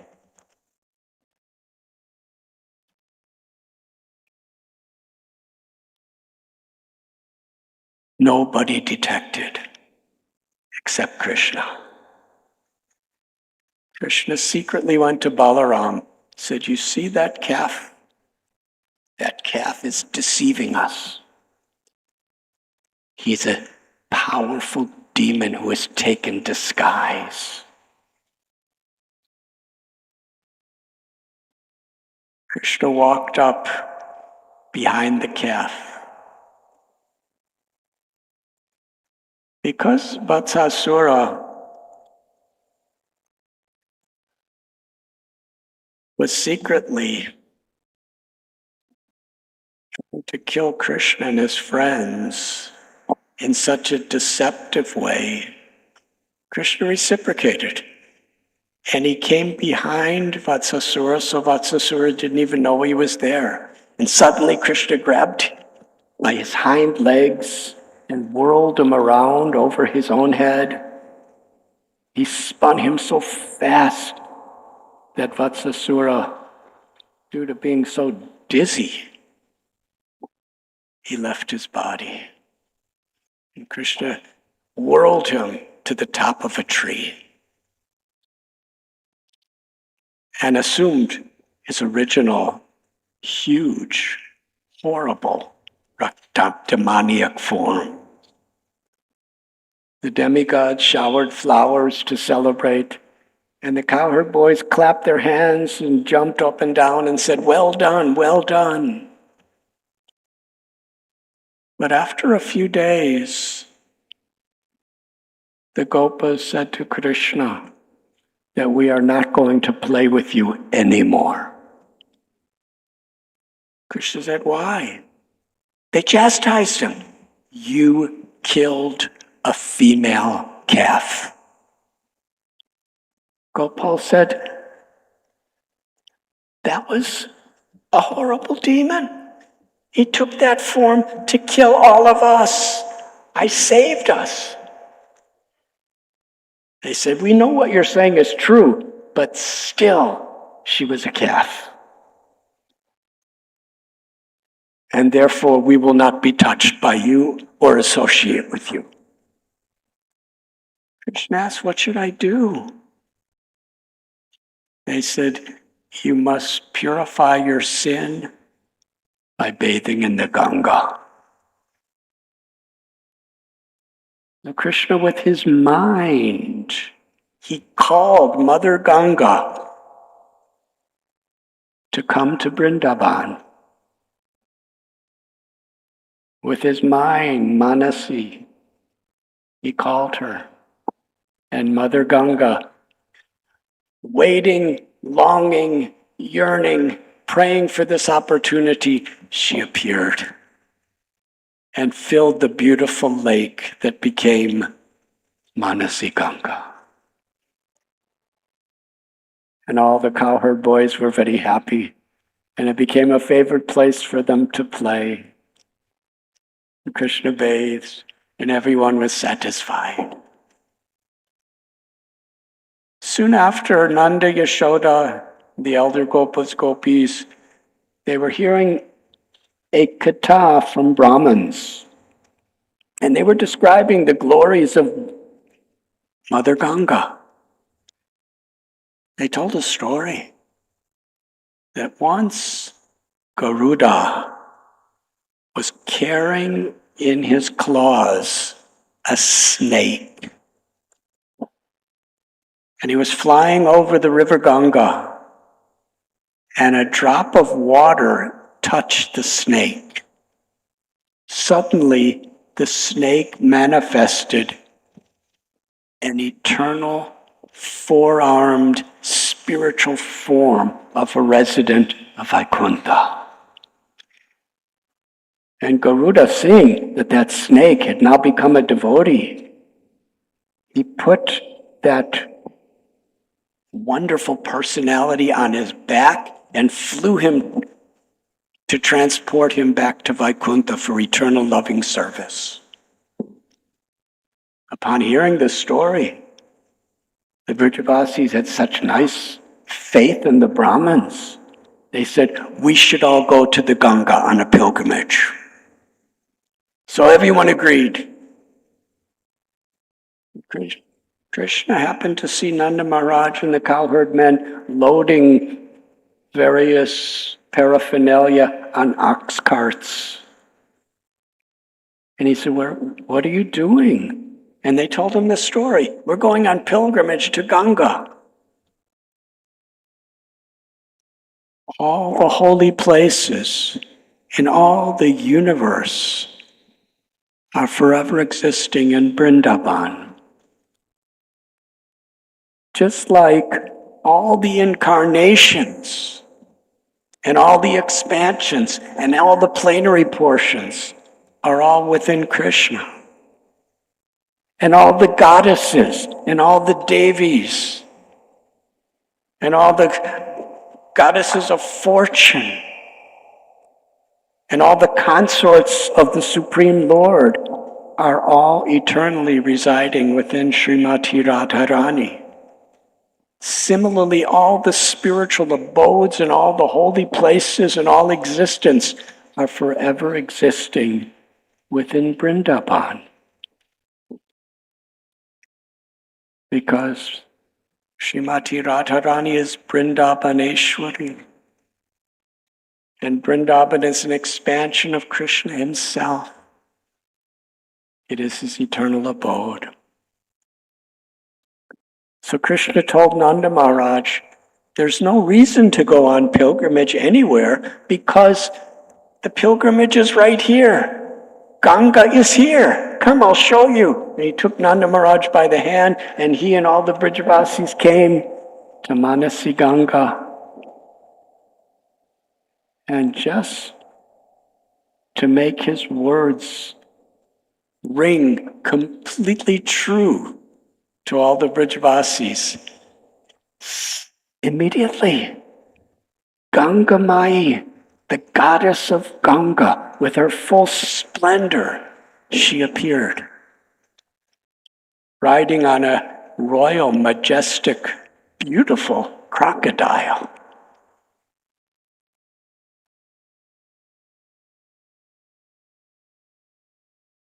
When they saw Ganga Mai and they received her blessings, everyone understood for sure, yes, Ganga is at Govardhan, here in Vrindavan.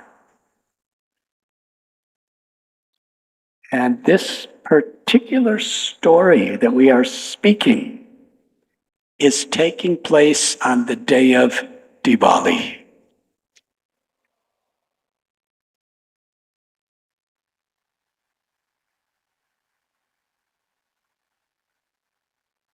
And as we're sitting here, bathing in this narration, there are probably tens and thousands of Brijavasis bathing at Manasi Ganga at this moment.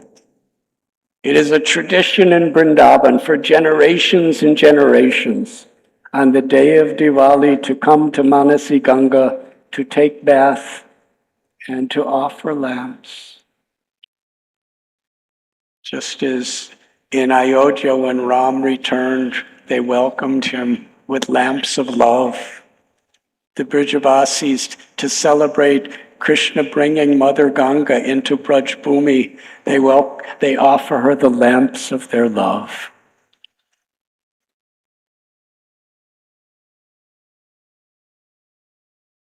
Our acharyas describe there is no difference between Manasi Ganga and Ganga. She is Ganga. But the sweetness and the power of the purification and the love that she gives here at Govardhan is unparalleled from any other place.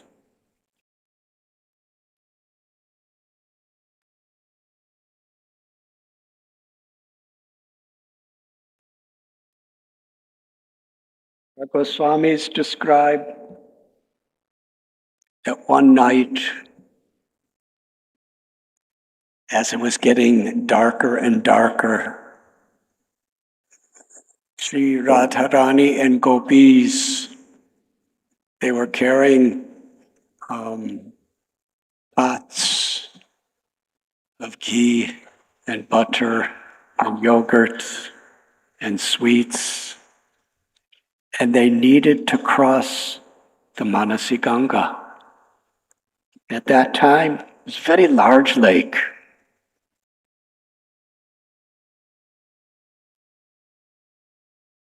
They became very afraid.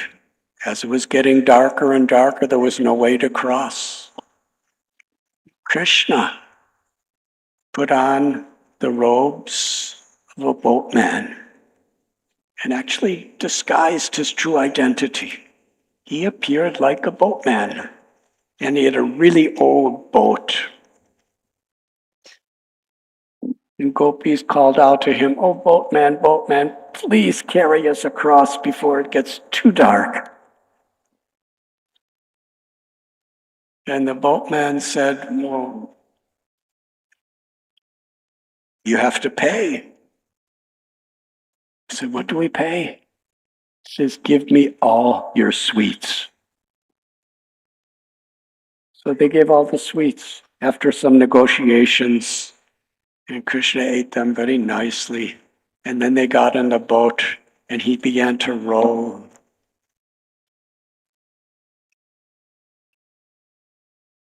Krishna said, this is very hard work. I'm becoming very hungry. Please give me the yogurt and the butter and the ghee. And he started eating that. And then he was rowing. And he said, I ate too much. Because I overate, I can't continue rowing. I have to lay down. And then he lay down. And he said, this hard work is very difficult. My limbs are aching. Please massage me.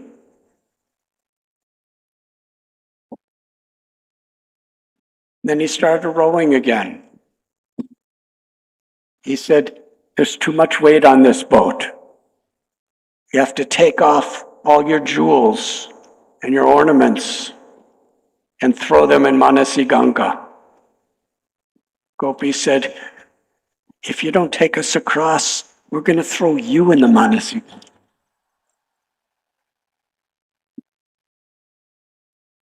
So he began to row. And he rowed, and now they were way in the middle of the lake. And by Krishna's own will, very dark, ominous clouds began to form in the sky. There was lightning bolts and rumbling thunder. And then Krishna secretly, they didn't see what was happening. He was rocking the boat himself. He was rocking it in such a way that more and more water was getting in it. The boat's filling with water. It's rocking. There's thunder. There's lightning. And Sri Radharani put her arms around him. Oh, boatman, please save us. But when she put her arms around him, by Krishna's Yogamaya potency he attracted, she found his flute. His flute was tied to his waist. And when Krishna was discovered, he immediately manifested his garment, his role as a cowherd boy with a turban and a peacock feather. And being irresistibly attracted by the desire to please Sri Radha and gopis, he began to play his flute. And our worship Goswamis tell this beautiful story that throughout the night, Krishna played his flute under the moonlight and the stars and had one very sweet pastimes with Sri Radha and her gopis. And in this way, our Goswamis reveal to us just a drop from the limitless glories of Manasi Ganga.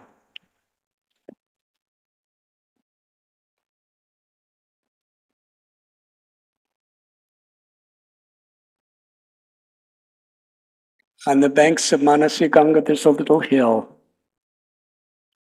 And after Lord Chaitanya Mahaprabhu bathed in that hill, bathed in the lake, he climbed that hill to have the darshan of the ancient deity of Haridev. The history is in Govardhan, the Basant Rasa Lila takes place. In Vrindavan, the Saradiya Rasa Lila, where Krishna performs Rasa Lila with gopis in the autumn. And that is very much where Krishna plays his flute at Bamsivat.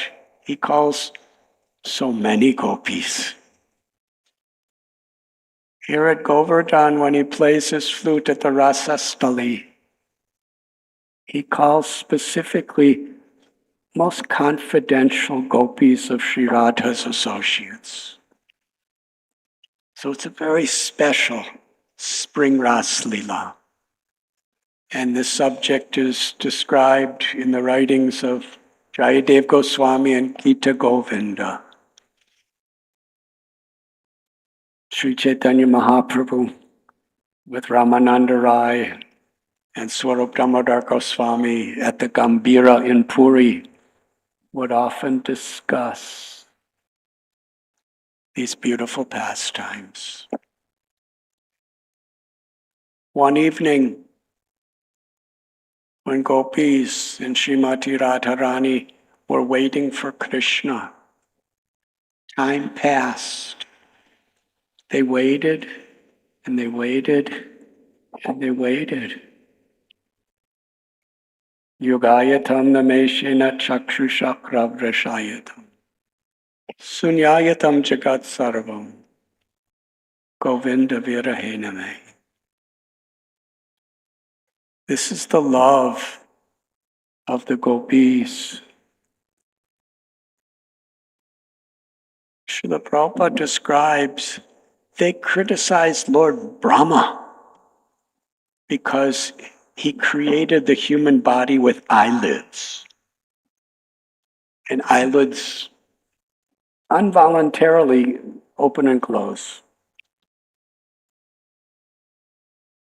Now, since this lecture started, you probably blinked your eyes hundreds and hundreds of times. But I don't think any of you have ever noticed that you did it even once. Unless you really focus on meditating. Lord Chaitanya talks, Nimesh, that the amount of time that the eyelid involuntarily, the upper and lower eyelid touch each other is 1/12 of a second. And the gopis, during that time, they're not able to see Krishna during that moment. They criticize Brahma for creating such defective eyes. Defective because for them, the only value of anything is to the extent it pleases Krishna. And Krishna's pleased when we're absorbed in loving service to Krishna. So Radharani and gopis, they're waiting for Krishna to offer their entire being for Krishna's pleasure for the Basant Rasa Leela. And Krishna was not there. They waited, they waited, they waited. In great desperation, they began to call out a name of Krishna, Haridev. They were crying out together. It was Prema Sankirtan. It was a loving kirtan. Just like we read in the 10th canto, when Krishna disappeared from the Rasa Leela in Vrindavan on bank of Yamuna, they chanted the Gautami Gita. They all chanted in this beautiful Prem Sankirtan together, and Krishna appeared. So on the bank of Manasi Ganga, they were crying out in kirtan together, Haridev, Haridev, Haridev. Suddenly, Krishna appeared in the form of a deity that was 7 years old in age. And with his left hand, was raised to hold the Govardhan hill.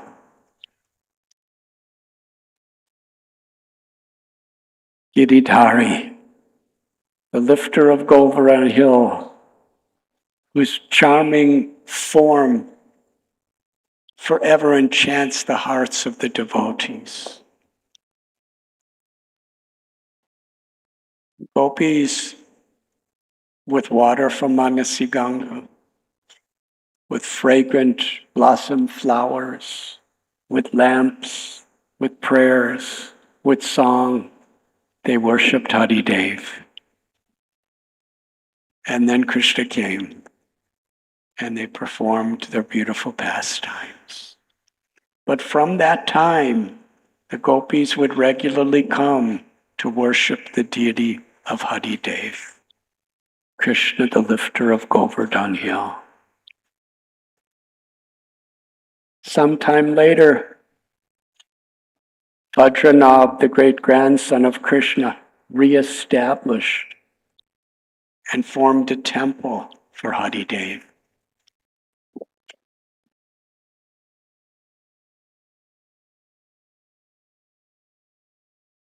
When Lord Chaitanya came, remembering these sweetest of sweet pastimes, in Jagannath Puri, Lord Chaitanya, in the mood of Sri Radha, was dancing before Jagannath in Ratha Yatra. And they had such a reciprocation. In the mood of Sri Radha, Lord Chaitanya was, with his supreme love, with her supreme love, dancing and singing before Haridev. Golokera Premadana Harinam Sankirtan.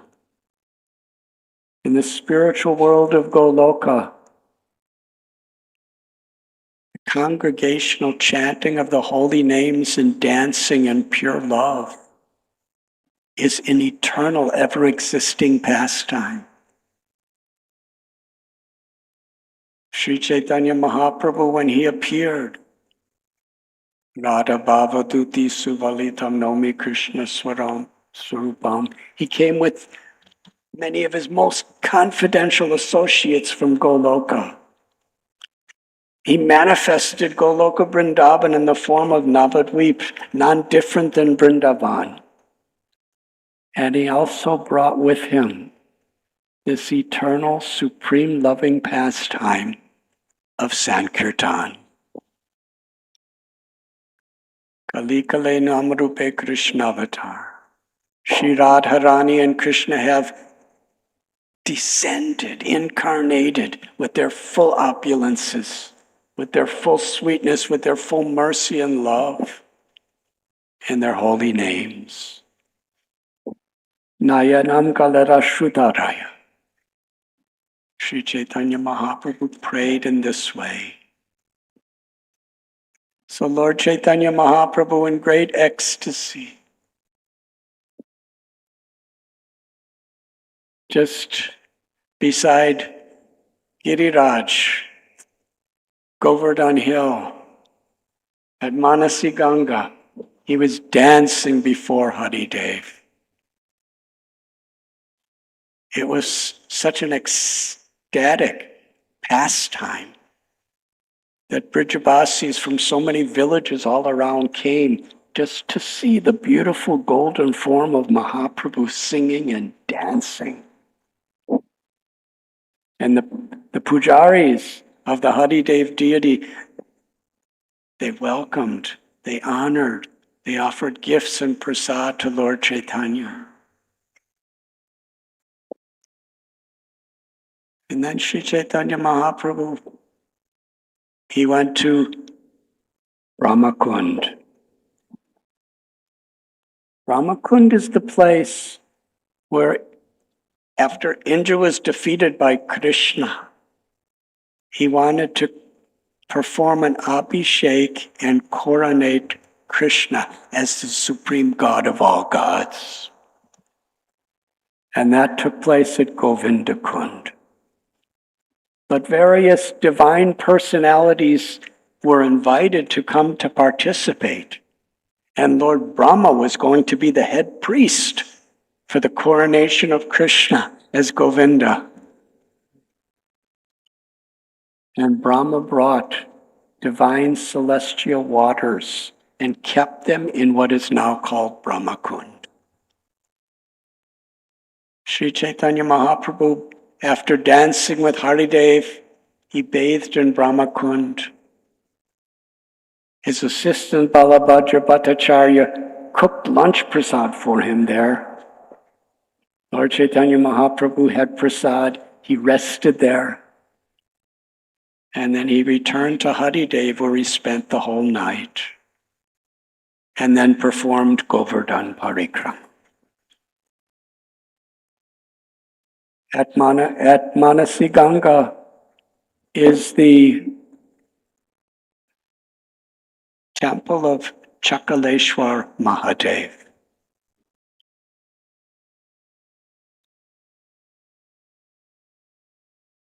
I'll just tell this story and then we'll continue tomorrow.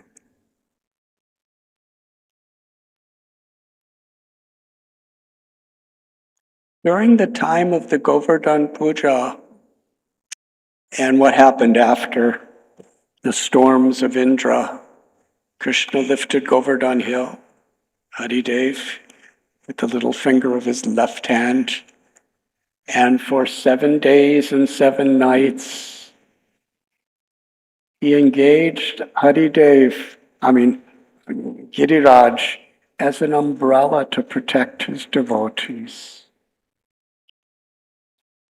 and manifested his supreme loving mercy upon every devotee of Vrindavan continuously. So many different personalities were trying to help. We read that the cowherd men, Nanda Maharaj and the elder cowherd men, when they saw sometimes Krishna would tremble due to ecstatic feelings, Govardhan trembled. And they were thinking it was becoming too heavy for Krishna. So they took their cowherd sticks and they pushed it up against the hill in order to help Krishna. And they were thinking it's because we're helping him that he could hold up Govardhan Hill. And the younger cowherd boys, they could see that Krishna was holding up Govardhan Hill and they wanted to help him. So they were empowering Krishna by telling so many jokes and sharing so many stories and laughing and the cowherd boys were thinking, because we're making Krishna laugh and we're making him so happy, we're empowering him to hold up Govardhan Hill. And Yashoda Mai, she saw Krishna sometimes trembling, and as a mother, how is it possible? My little boy is holding up this massive mountain. He must be so tired, and he's not eating anything. So she was bringing cakes and delicious prasad and having Subal and other cowherd boys put it in Krishna's mouth. And Yashoda Mai was thinking, because I'm feeding him, I'm helping him hold up Govardhan Hill. And gopis, the young gopis, they were glancing upon Krishna. And all the gopis, they were convinced, because Srimati Radharani is glancing upon Krishna, the power of her glance is enabling Krishna to hold up Govardhan Hill. And what is that glance? Her unmotivated, uninterrupted, supreme, all-powerful love. And the sweetness of her love. So everyone was helping. The Sudarshan Chakra, the personal weapon of Lord Narayan, he wanted to help. So he came down, and as Krishna was holding Govardhan Hill, and torrents of massive rains of destruction were pouring down, He didn't want even a single drop to get under the hill where Krishna and the Brijabasis were. So he was whirling around and drying up any drops of water that could possibly come under the hill for 7 days and 7 nights. And after the rains subsided, Krishna placed Govardhan Hill back onto the ground. And Sudarshan, this great devotee of Vishnu,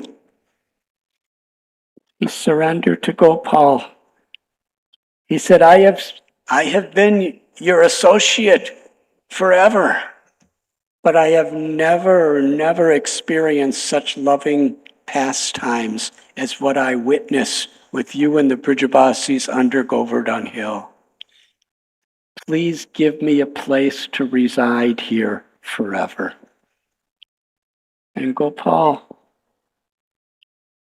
reciprocating with the love of Sudarshan, he gave him a place to reside in Vrindavan forever. And that place is called Chakratirtha. And at Chakratirtha, Vajranabh established the deity of Lord Shiva, Chakaleshwar Mahadev.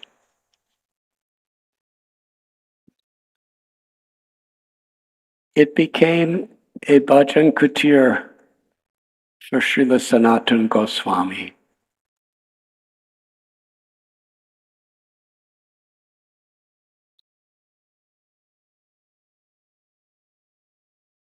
The Bhakti Ratnakar tells us when Sanatan Goswami was a young man, actually he was very young, he had a dream. In the dream, a Brahmin came to his door and handed him the Srimad Bhagavatam. Sanatan Goswami was so excited, so grateful, so filled with love. Just touching the Srimad Bhagavatam absolutely thrilled him with love for Krishna. Suddenly he woke up and he didn't have Srimad Bhagavatam. He felt deep separation in his heart from what he just experienced in a dream. At that moment, somebody came to his door. It was the same Brahman as the dream. And he handed Sanatan Goswami the Srimad Bhagavatam. And from that day, the Srimad Bhagavatam became the life, the soul, the everything of Sanatan Goswami. He dedicated his life as the greatest, most precious treasure to study the Srimad Bhagavatam, to remember these beautiful narrations and stories, to share them with others. His life became a life of study of Srimad Bhagavatam.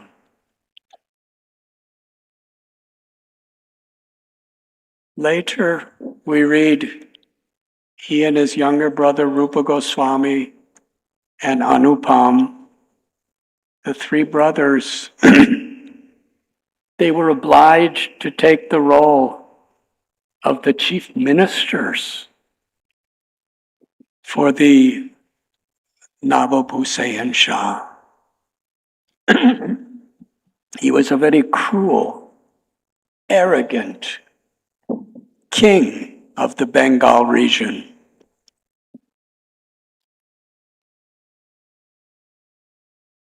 But in order to protect the Hindu community, they took this role. And they were They were so expert and so gracious and so filled with compassion that everybody honored them, respected them, and loved them, including the Nawab Hussain Shah himself. He was deeply dependent upon them and treated them like brothers. He gave them immense wealth. He built them palaces. But Sanatan Goswami and Rupa Goswami and Anupam, all they wanted to do was serve the Supreme Lord Shri Radha and Krishna. Absorbed in studying and narrating Srimad Bhagavatam, they built what they called Kadamba Kanana, a beautiful forest which was a duplicate of Vrindavan. They made a Radha Kund and a Shama Kunda. They had a temple of Madan Gopal, and they had a forest of Kadamba trees and Tamal trees. It was none different than Vrindavan. It was a new Vrindavan from 5 centuries back. And in their little place of Vrindavan, whenever they were not doing their ministerial duties, they would go there and chant the holy names and discuss Krishna's pastimes and worship Krishna and cry and pray in separation from Krishna. And they heard stories of Lord Chaitanya. And according to the Shastras, scriptures, and according to the love within their own heart, they knew for sure that Lord Gauranga was Krishna in the mood of Sri Radha's love.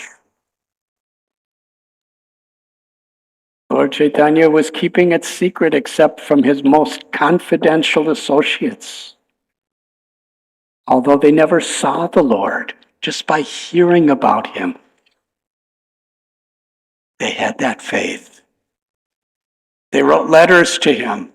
We want to be relieved of these governmental duties, and we want to give our whole heart and life to serving you.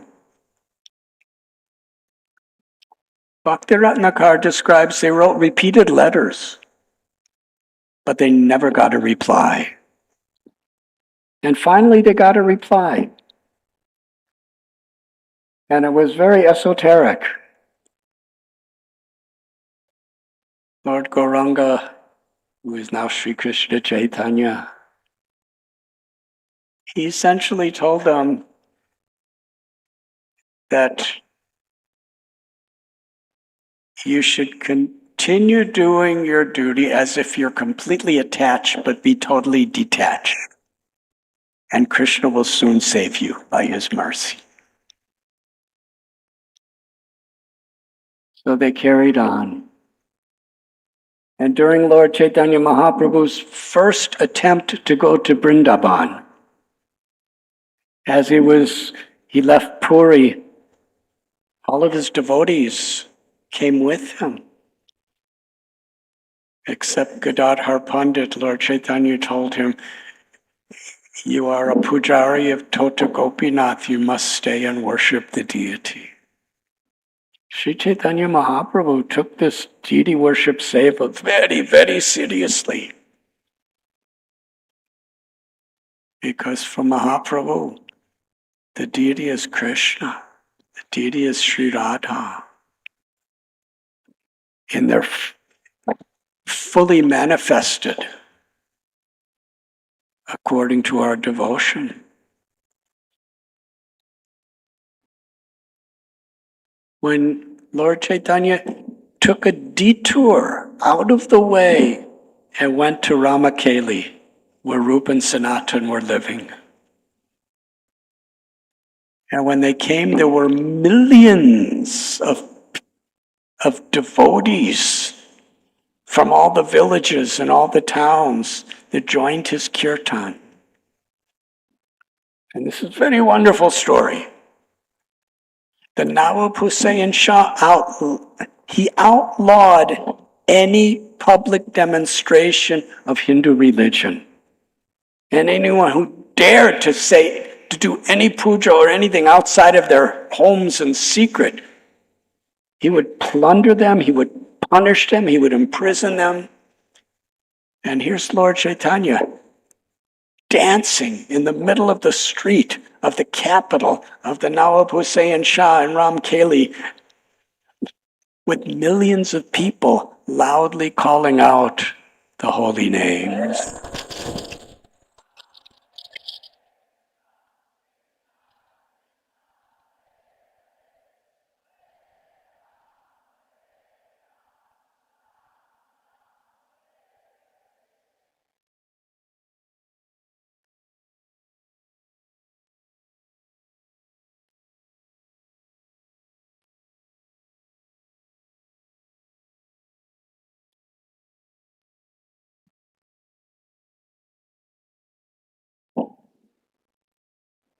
When the Nawab Hussain Shah asked somebody, what's going on out there?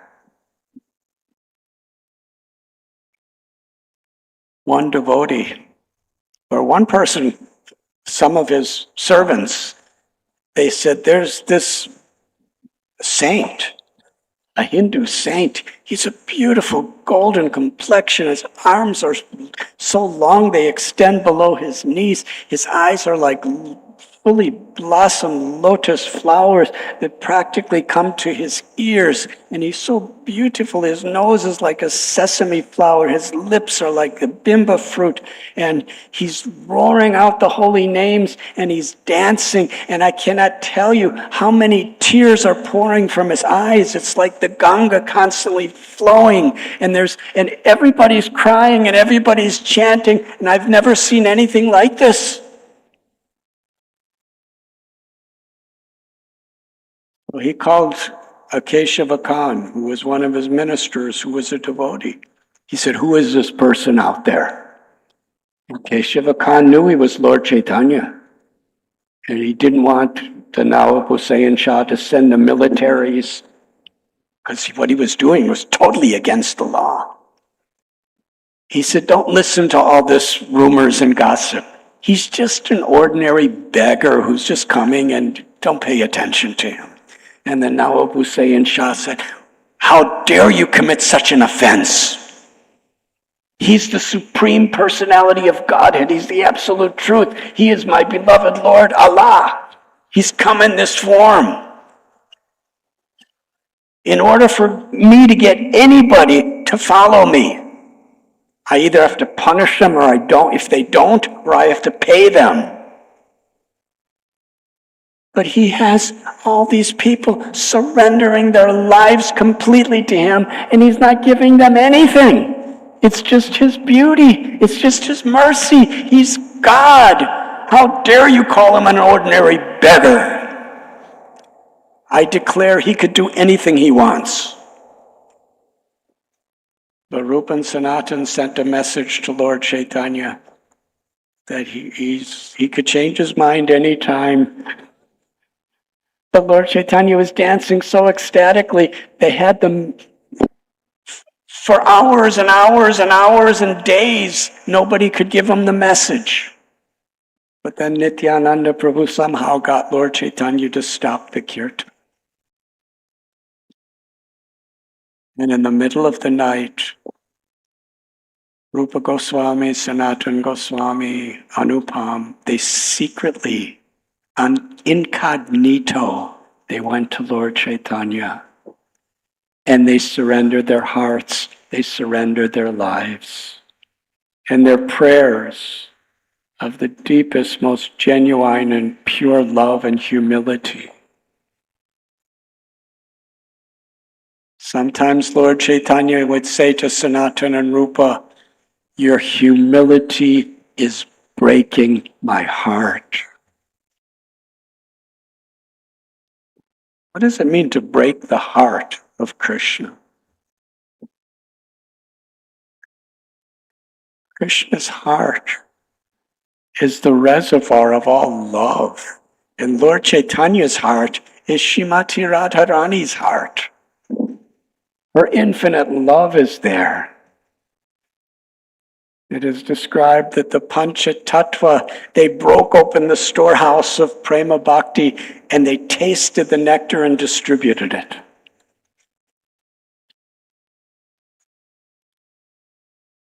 So when Mahaprabhu was saying, your humility is breaking my heart, means you've broken open my heart and all my love and all my mercy, everything is there for you.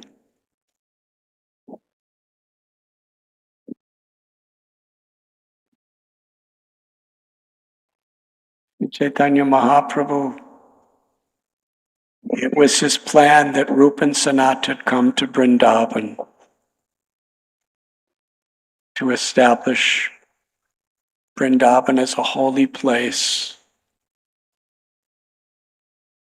And it is by their mercy, Lord Chaitanya's mercy coming through the 6 Goswamis, that all of our acharyas, they all took shelter here in Vrindavan, and Navadvip, and Puri. And Srila Prabhupada opened the doors of Vrindavan to the whole world.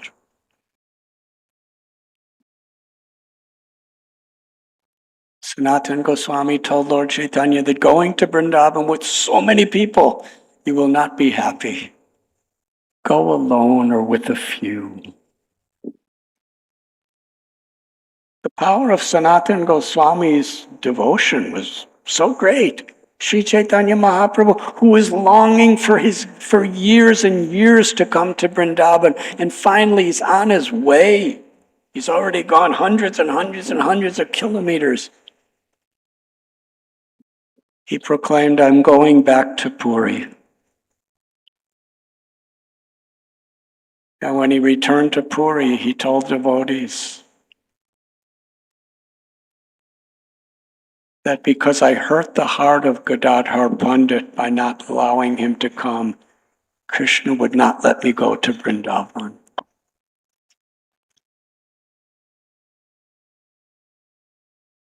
If you hurt the hearts of devotees unnecessarily, even if you're here, you cannot really experience Vrindavan. It's a powerful lesson that Lord Chaitanya taught. And he said, unless Gadadhar Pandit from his heart of hearts gives me permission to go, I cannot. Krishna will not allow me to go. When Gadadhar Pandit heard this, he became so humbled. He said, just come to my house for prasad and I'll be fully satisfied if I can cook for you and feed you. And then you are the supreme independent personality of Godhead. You may go to Vrindavan.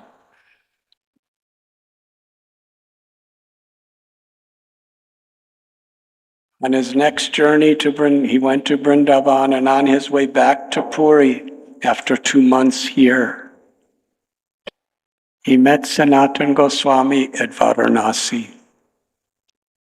Such historical event. He spoke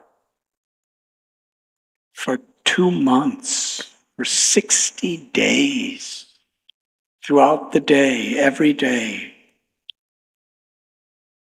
And I just heard a talk today in a Nectar of Devotion class where Srila Prabhupada describes that Prayag, Lord Chaitanya taught Rupa Goswami for 10 days. In Varanasi, he taught Sanatan Goswami for 2 months. And from here, he sent them to Vrindavan. And with the teachings and the mercy and the grace they received from Sri Chaitanya Mahaprabhu, they have established our sampradaya. They have given us the books, they have given us the example of their life, and they have revealed the holy Dham of Sri Braja.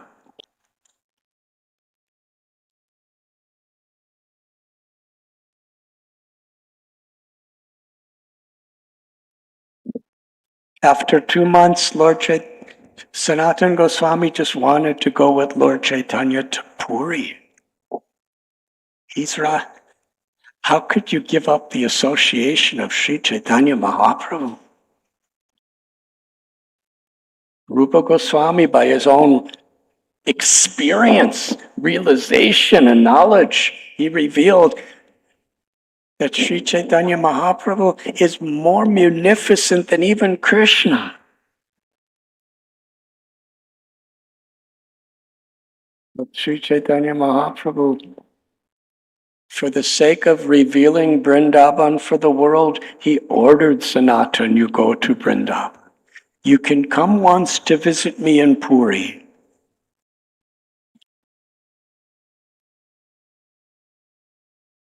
Rupa and Sanatan, on separate occasions, they both came to Vrindavan, they visited Puri, and then they came here to live the rest of their lives. Bhakti Raktakar describes Sanatan Goswami was roaming through the 12 forests, and when he was living in Mahaban, on the bank of Yamuna, he saw children playing. And there was one particular child that was playing with the little Brijavasi children, the villagers. And he charmed his heart in such a way it was enchanting. And the little child ran away back, and Sanatan followed him. And he entered into a temple, and Sanatan went into the temple, and there was no one there. It was just the deity of Madan Gopal. And Sanatan Goswami understood that Madan Gopal was taking a little form just so he could play with the Brijavasi village children in Gokul. Later, of course, we know that Madan Gopal, who was discovered by Advaitacharya, he was residing in a home in Mathura, and that Brahman, under Madan Gopal's direction, gifted the deity to Sanatan Goswami, who was living in Vrindavan at the Dwadas Aditya Til near the bank of Yamuna. And we have heard the beautiful story of how Sanatan Goswami was worshiping him under a tree and offering him the very best he had. And Madan Gopal, just under a tree in all seasons, was completely happy just being in the association of Srila Sanatan Goswami. And later, a wealthy man came and became his disciple and built the first major temple in Vrindavan, Shri Radha Madan Mohan. After some years, he entrusted the deity worship to his disciples, and he wandered through Vrindavan. And there are many stories, but I'd like to end tonight's narration with just a couple. Sanatan Goswami went to Nandagram. And there, at that time, Nandagaon was very, very remote. And he lived on the banks of Pavana Sarovar. It was a very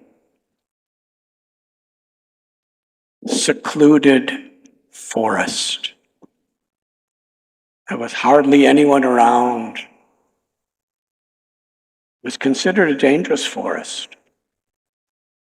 Sanatan Goswami, being at Pavan Sarovar, this is the place in Krishna's eternal Leela that Nanda Maharaj and the cowherd men, they bring Krishna and Balaram to take their baths every day in the morning. It's the place where Krishna and Balaram bring their cows for drinking water. It's the place where Yashoda Mai arranges for Srimati Radharani and her Sakis to cook breakfast every day on the banks of Pavan Sarovar. Our Vedic Vaishnav literature has described so many beautiful pastimes of Radha, Gopinath, and Pavan Sarovar. Sanatan Goswami was living alone there. He was so absorbed in remembering the pastimes of Radha Gopinath, he practically never ate. Maybe for an hour or so a day he would sleep on the ground. One day, a very beautiful cowherd boy from the village came to Pavan Sarovar with a pot of milk. And he approached Sanatan. He said, "Nobody knows you're here. This is a very dangerous forest. And you don't have any place to live. You're just sleeping on the cold ground. And you don't have any food. And you're not even going to beg for food.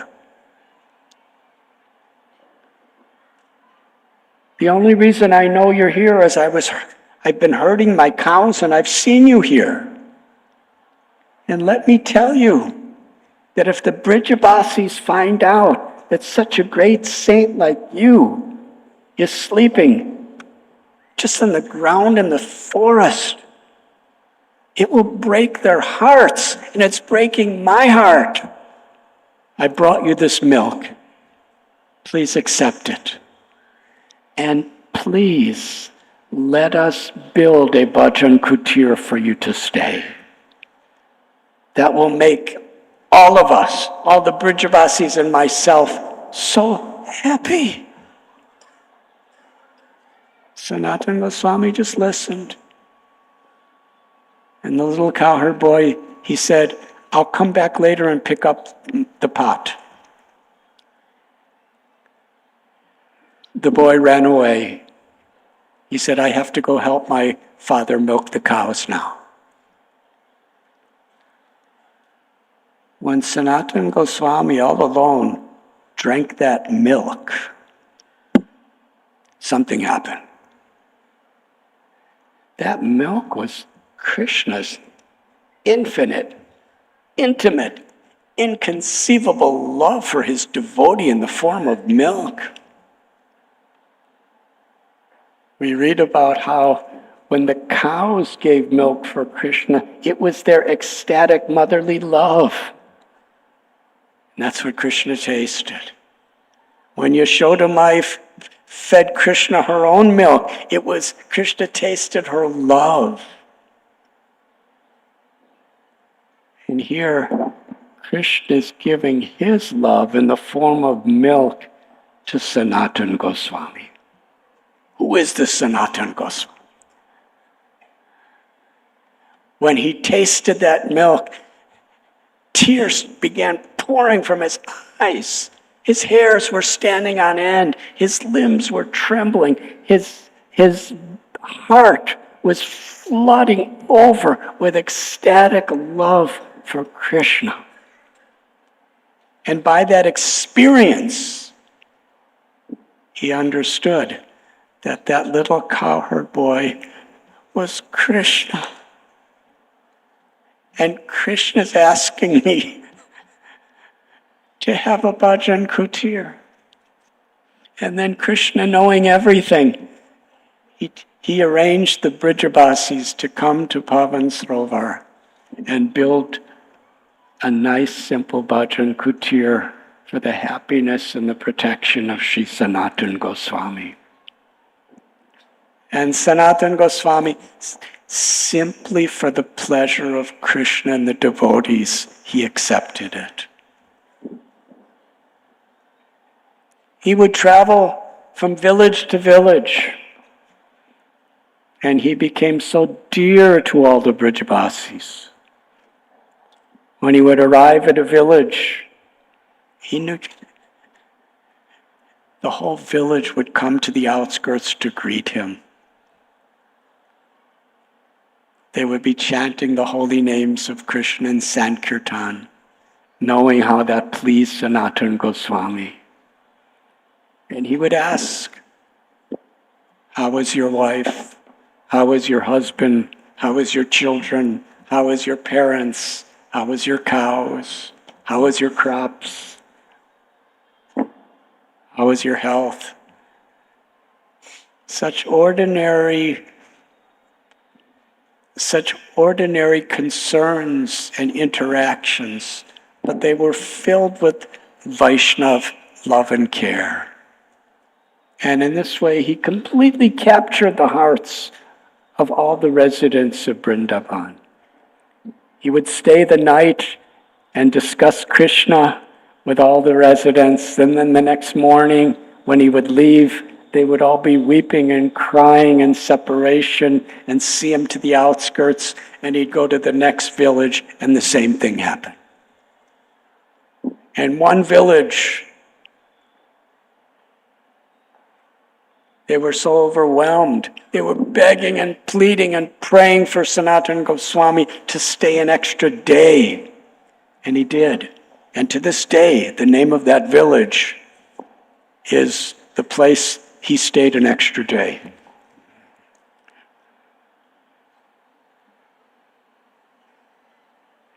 He came to make his residence at Chakaleshwar Mahadev, at Manasi Ganga, at Govardhan.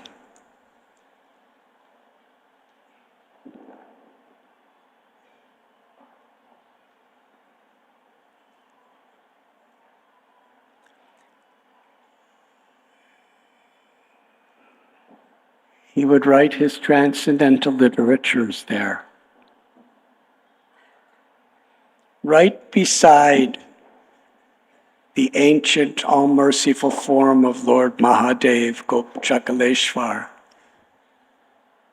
Sanatan Goswami and Lord Shiva had very intimate, loving relationship. Vaishnavanam yata Shambhu. The love between Vaishnavas was personified.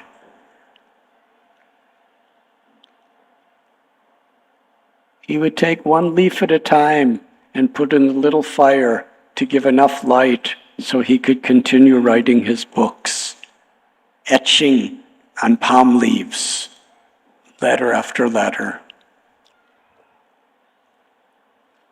At one time, there were huge blood-sucking mosquitoes that were tormenting him continuously throughout the night. And Sanatan Goswami was willing to tolerate anything, anytime, but it was compromising his writing and his bhajan. So he decided to leave. When Chakaleshwar Mahadev understood that Sanatan Goswami was about to leave that place, the great Mahadev, he summoned the demigod who oversees all insects. And he ordered that demigod, I am holding you responsible that not a single mosquito ever comes to disturb Sanatan Goswami. And then Lord Shiva himself, Chakaleshwar Mahadev, disguised himself as a Brahmin and went to Sanatan Goswami and said, Goswamiji, please, I plead with you, stay one more night. If the mosquitoes bother you, go, but stay one more night. And they never came back. So he remained at Chakaleshwar Mahadev, and every day Every day, Sanatan Goswami did Govardhan Parikrama. The Parikrama that we worship Govardhan is approximately 14 miles around. Sanatan Goswami would do the extended Parikrama, which includes places like Paita and Chandrasrovar, and it's 24 miles. He did that Parikrama every day, completely absorbed in remembering Krishna's wonderful pastimes in each place. As a servant of Srimati Radharani, he was constantly immersed in chanting the holy names of the Lord.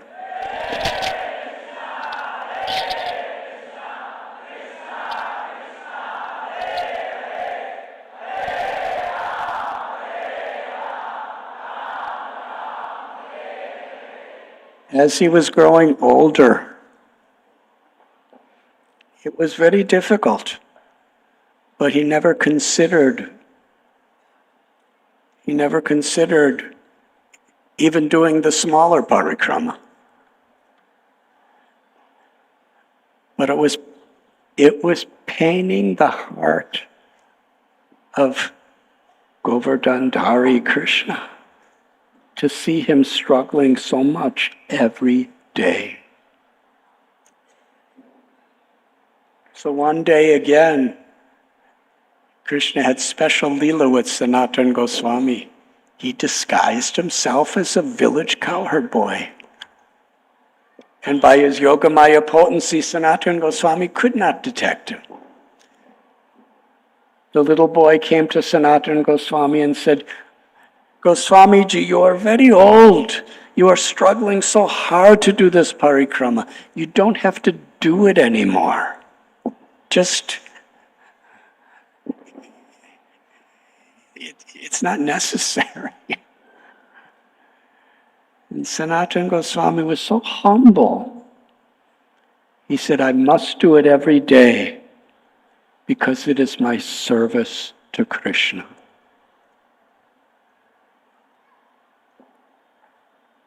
The little cowherd boy, he climbed to the top of Govardhan Hill and stood in his threefold bending form and played a flute. And as he played his flute, Govardhan Hill melted, and Krishna's footprints entered into a stone. The cowherd boy came down. Sanatan Goswami didn't see that. He came down with the stone and said, Goswamiji, let me bring this to your bhajan kutir. Krishna carried that big rock all the way back to Chakaleshwar Mahadev and put it in Sanatan Goswami's kutir. And the boy said, if you circumambulate this Govardhan Shila 7 times, it is equal to doing the full parikrama of Giriraj. And it is my wish and my hope that you will do like this.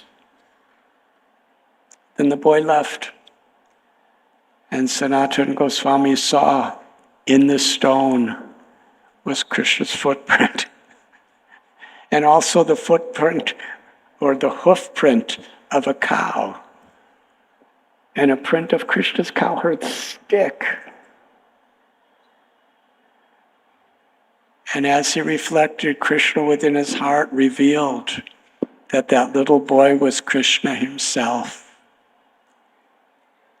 who played the flute, who melted the rocks, and who carried that rock back for Sanatan Goswami.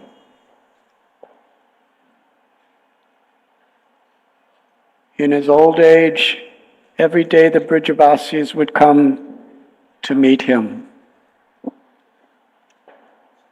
He would bathe in Manasi Ganga and perform his puja perform his worship. And one day, on the full moon, the Brajavasis came to offer their honor and worship to Sanatan Goswami, who they all considered his guru, their guru. And Sanatan Goswami was sitting silently, and they waited, and waited, and they waited. And when they looked closer,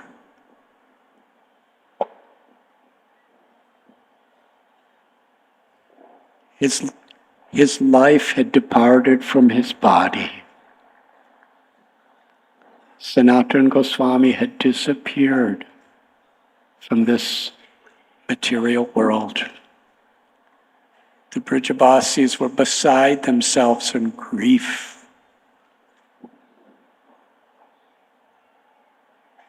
They all came together, and all the 6 Goswamis, the 5 other Goswamis, and all the other Goswamis, they all came here to Chakaleshwar Mahadev to offer their worship and honor in the last rites of Sanatan Goswami. His body was brought back to Vrindavan besides Madan Mohan temple. But in honor of Sanatan Goswami, all the Goswamis and all the Brajavasi throughout Braj Dham, they performed Govardhan Parikrama because it is so dear to Sanatan Goswami. And the day of his disappearance is the Guru Purnima. Guru Purnima is the day that devotees and those who are followers of Sanatan Dharma worship their Guru, Vyasadev, the original Guru. But for the Brajavasis, Sanatan Goswami was their Guru. And to this day, as far as I understand, more people than even Govardhan Puja, the Brajavasis perform Govardhan Parikrama on the Guru Purnima in honor of worshipping Srila Sanatan Goswami.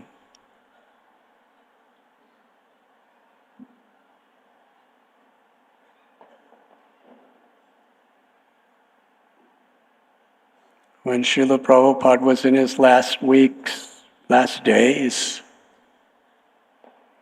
he couldn't even sit up. His body was so frail. In that spirit of Sanatan Goswami, he asked the devotees to bring him on a bullock to perform the parikrama of Shri Giriraj Govardhan.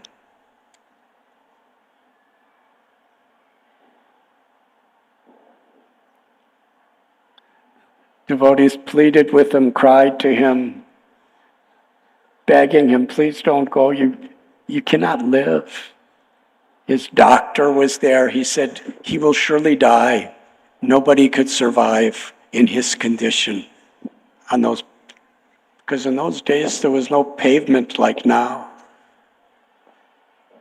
It was just pathway.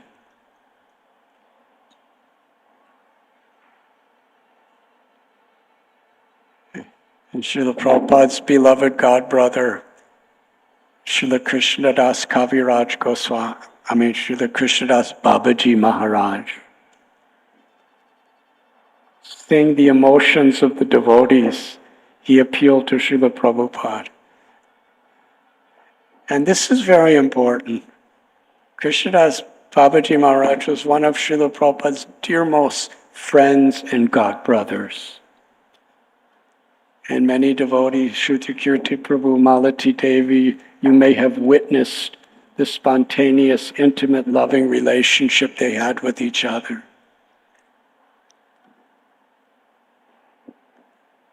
But Krishnadas Babaji Maharaj told Srila Prabhupada when he saw the emotions that your devotees, they love you so much.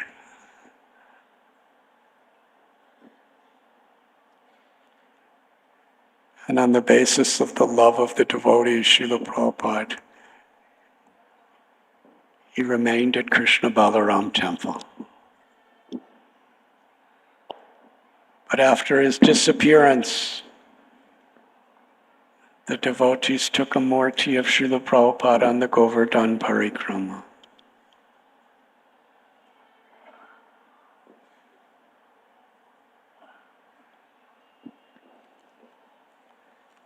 I'm sorry I went over time. I really didn't intend to. But we'll continue tomorrow. Thank you very much.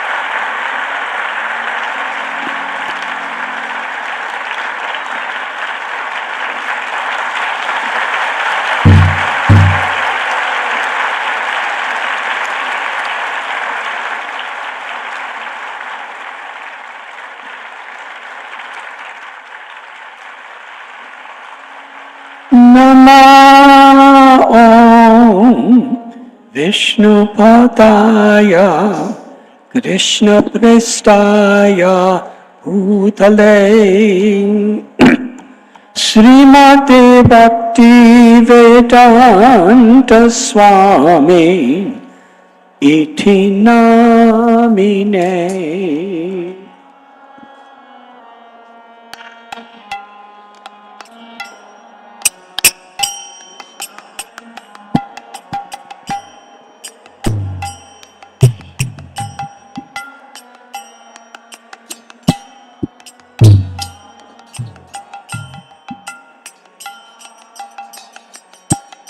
Namaste Saraswati Deve Gaurani Pracharine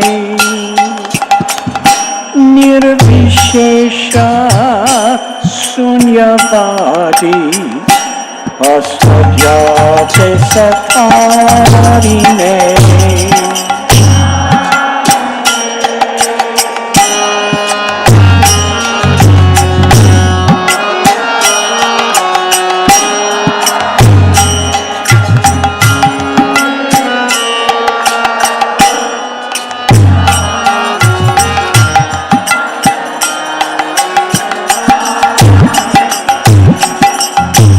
Shri Krishna Chaitanya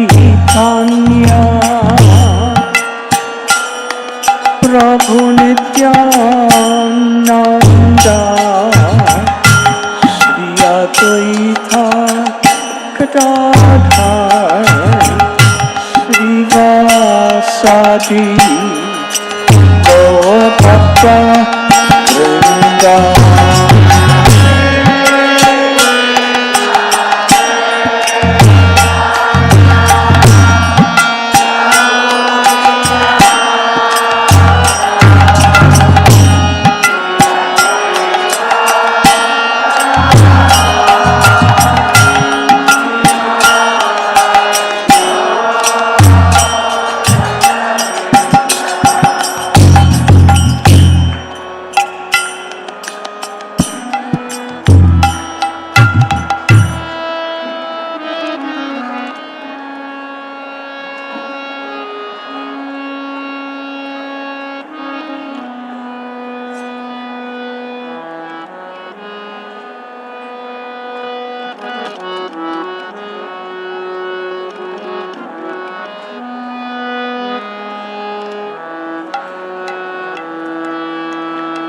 Hare Krishna, Hare Krishna, Krishna Krishna, Hare Hare, Hare Rama, Hare Rama, Rama Rama, Hare Hare.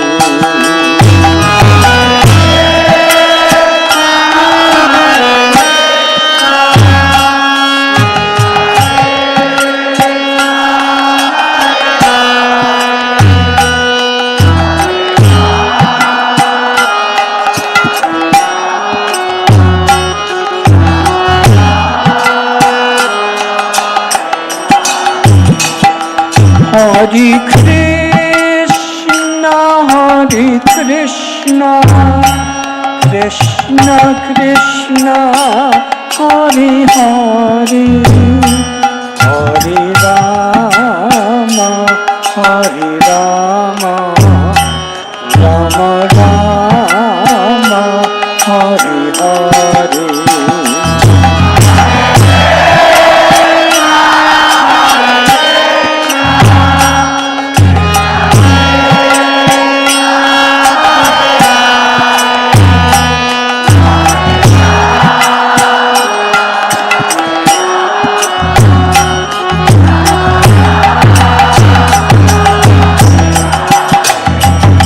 Hare Krishna, Hare Krishna, Krishna Krishna, Hare Hare, Hare Rama, Hare Rama, Rama Rama, Hare Hare.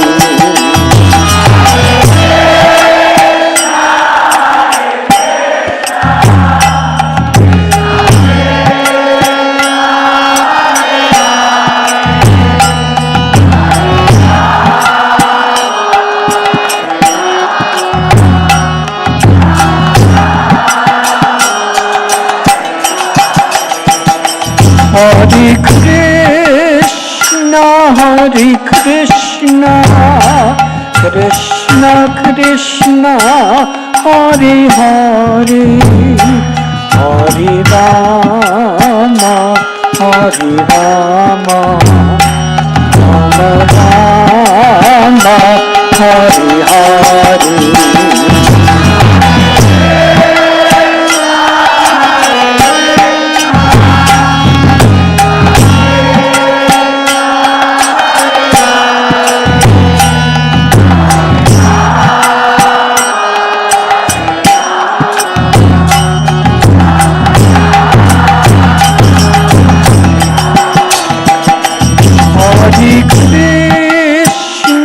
Hare Krishna, Krishna Krishna, Hare Hare, Hare Rama, Hare Rama, Rama Rama, Hare Hare.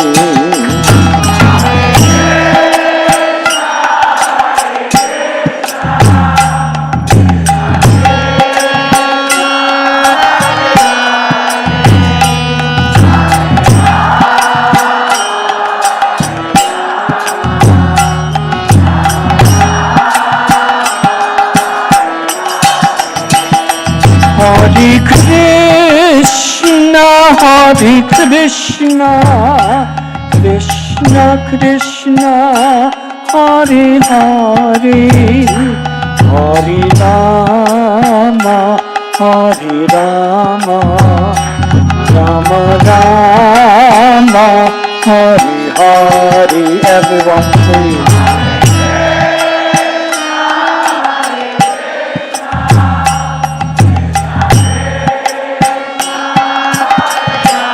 Much louder, please.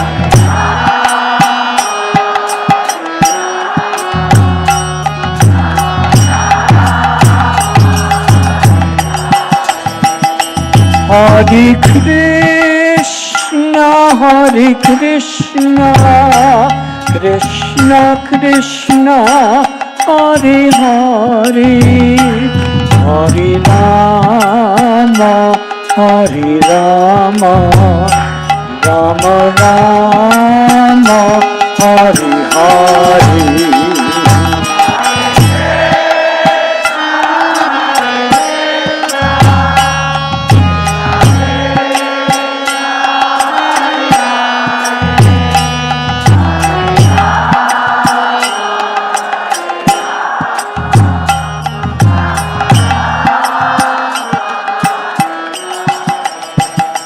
Hare Krishna, Hare Krishna, Krishna Krishna, Hare Hare, Hare Rama, Hare Rama, Rama Rama, Hare Hare.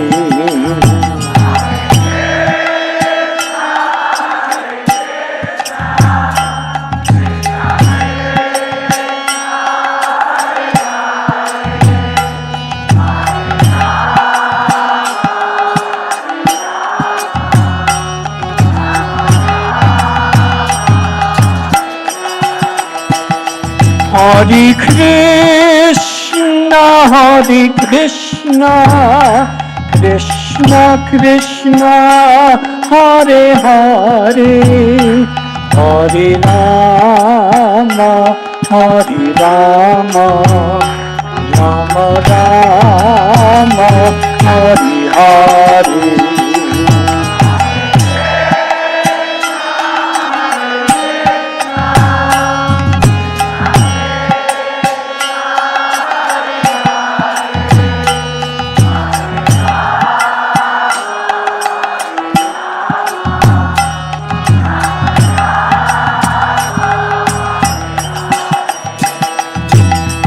Hare Krishna, Hare Krishna, Krishna Krishna, Hare Hare, Hare Rama, Hare Rama, Rama Rama, Hare Hare.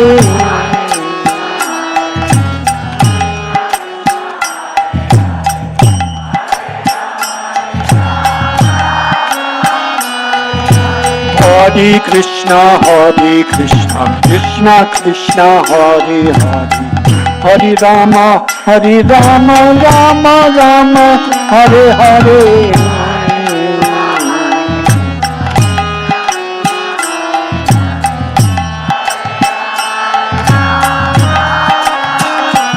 Hare Krishna, Hare Krishna, Krishna Krishna, Hare Hare, Hare Rama, Hare Rama, Rama Rama, Hare Hare.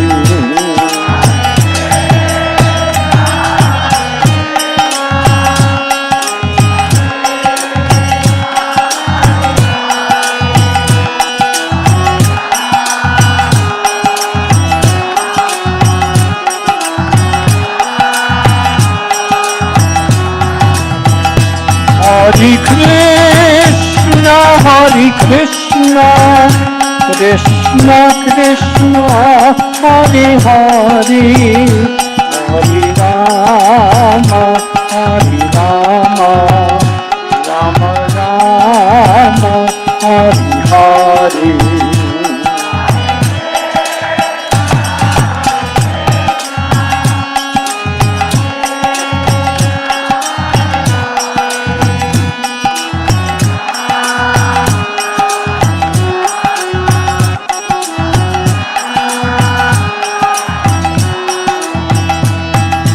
Hare Krishna, Hare Krishna, Krishna Krishna, Hare Hare, Hare Rama, Hare Rama, Rama Rama, Hare Hare.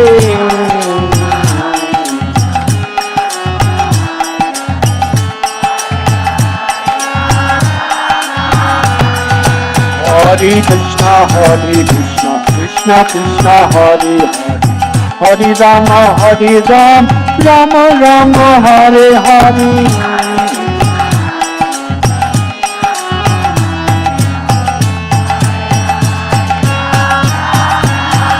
Hare Krishna, Hare Krishna, Krishna Krishna Krishna Hare Hare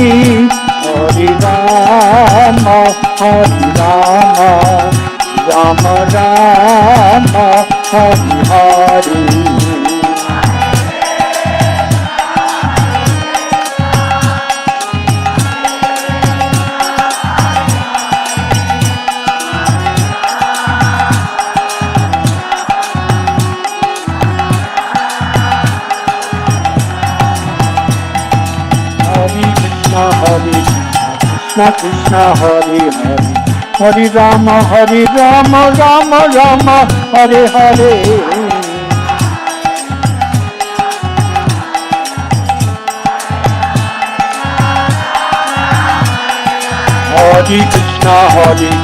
Krishna Krishna Hare Hare Hare Rama Rama Rama Hare Hare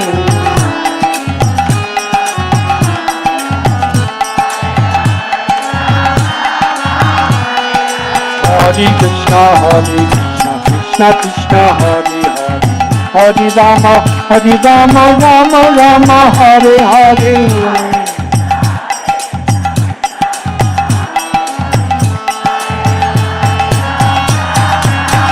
Hare Krishna Krishna Krishna Hare Hare Hare Rama Rama Rama Hare Hare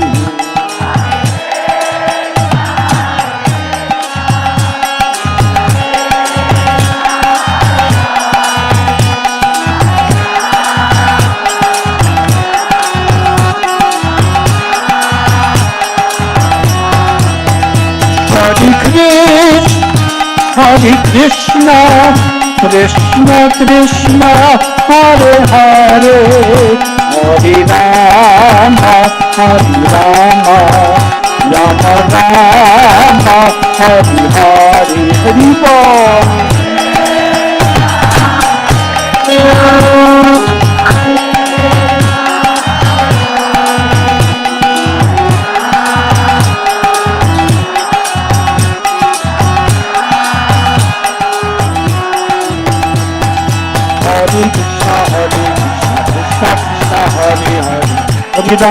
Hare Rama Rama Hare Hare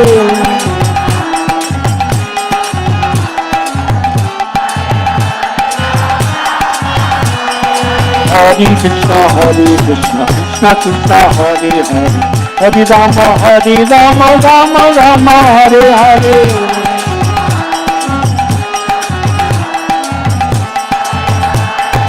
Ram Ram Hare Hare Krishna Krishna Krishna Hare Hare Hare Rama Rama Hare Hare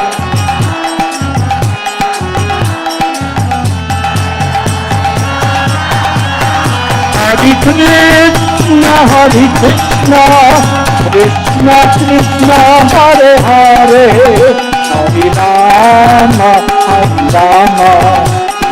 Rama Hare Hare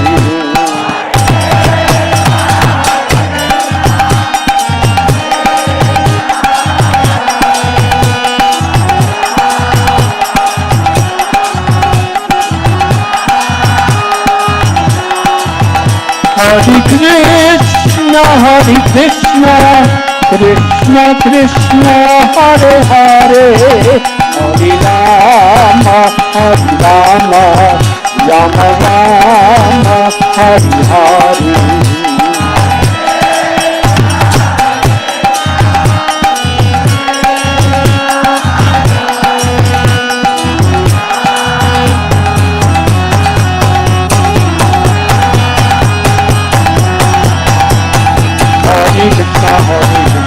Krishna Krishna Hare Hare Hare Rama Rama Hare Hare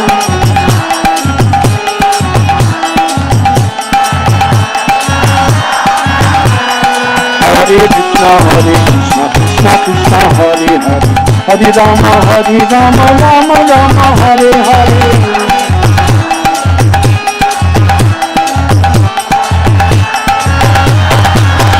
Hare Krishna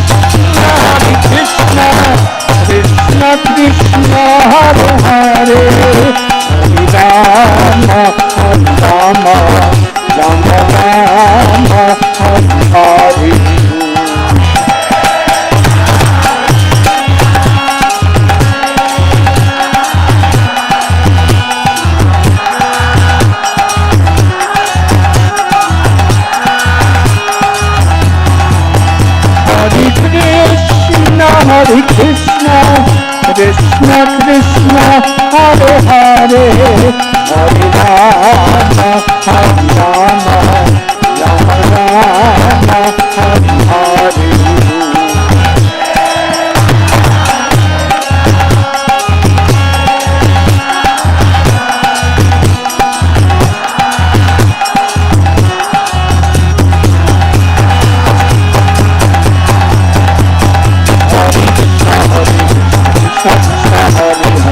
Hare Rama, Hare Rama, Rama Rama, Hare Hare.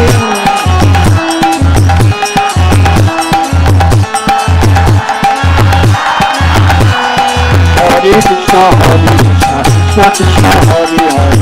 Hare Rama, Rama Rama, Hare Hare.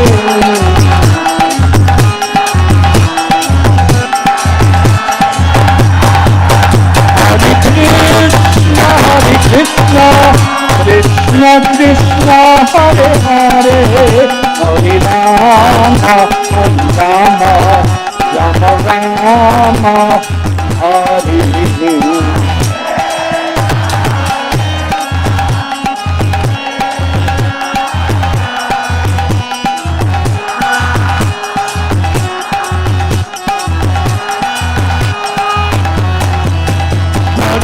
Krishna, Hare Krishna, Krishna Krishna, Hare Hare, Hare Rama, Rama Rama, Hare Hare.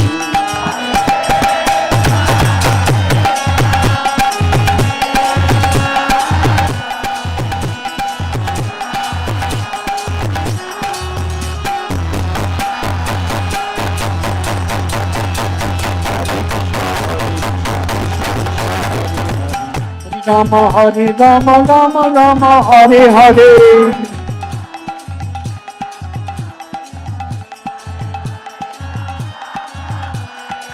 Hare Krishna, Krishna Krishna, Hare Hare.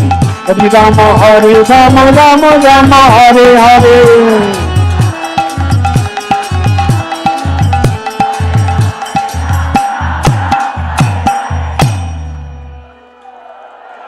Hare Krishna,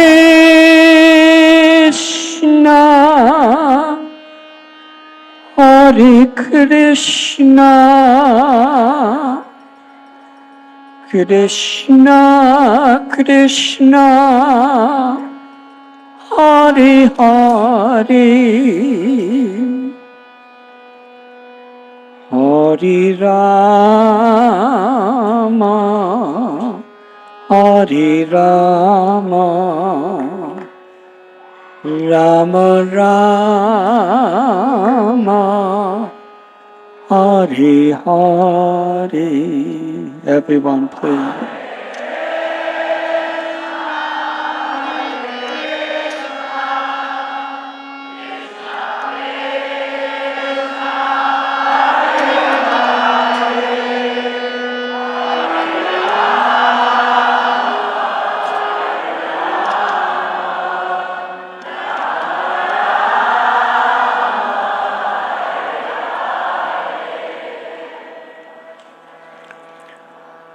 Hare Krishna,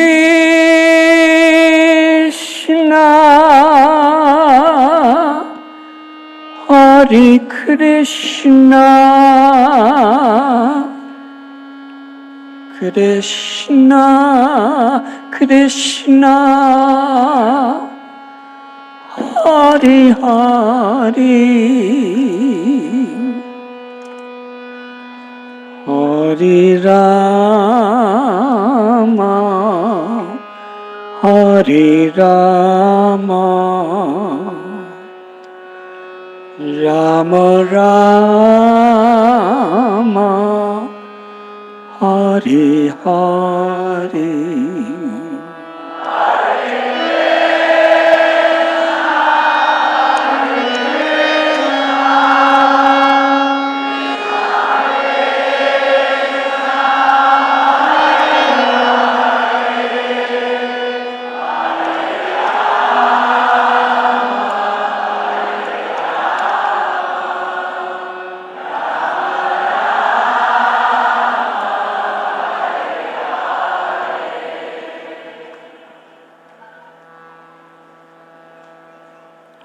have come here to Vrindavan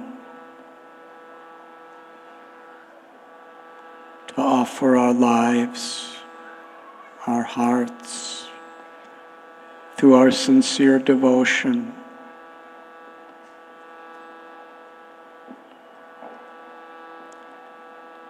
to Shri Shri Radha Gopinath.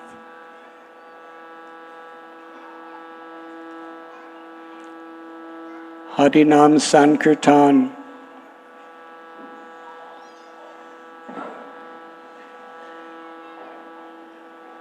as taught by Sri Chaitanya Mahaprabhu is an offering of love. There are 9 processes of devotional service. Sravana kirtana smarana bandhana pada sevana dasya dehi pujana sakin bhama atmani vedana. Sri Chaitanya Mahaprabhu was asked by Sarvabhauma Bhattacharya,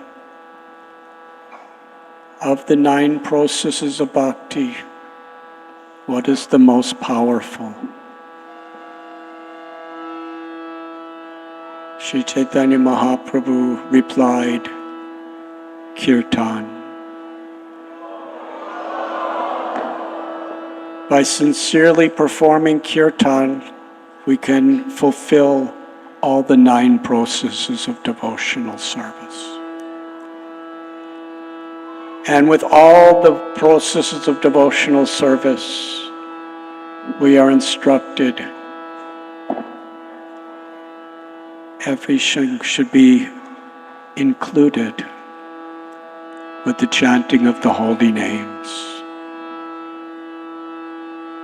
As we're chanting, we're offering our sincere intention with devotion.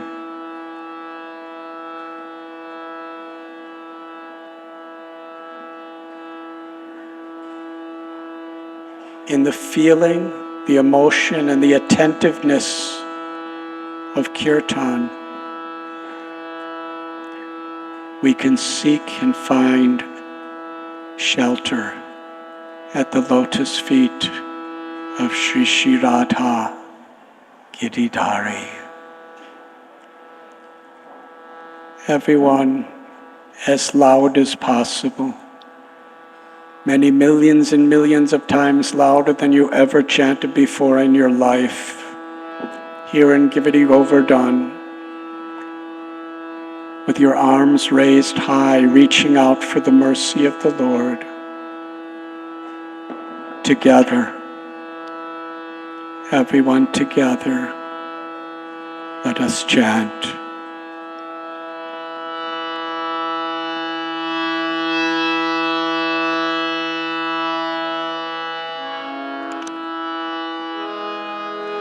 Hare Krishna,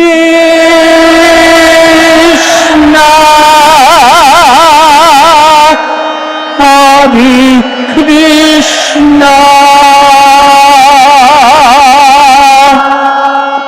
Krishna Krishna, Hare Hare, Hare Rama, Hare Rama, Rama Rama, Hare Hare.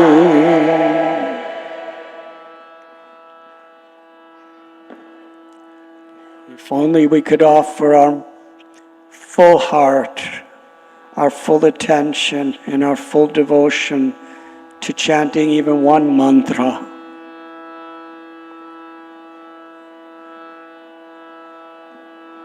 It will bring eternal glory to our pilgrimage to Vrindavan.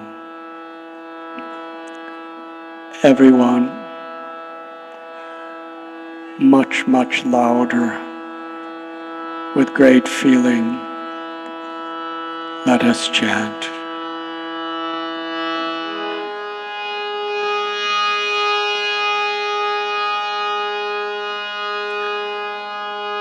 Hare Krishna,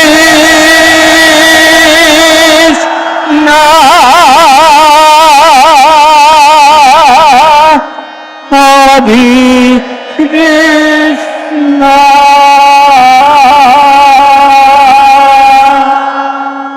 Krishna Krishna, Hare Hare,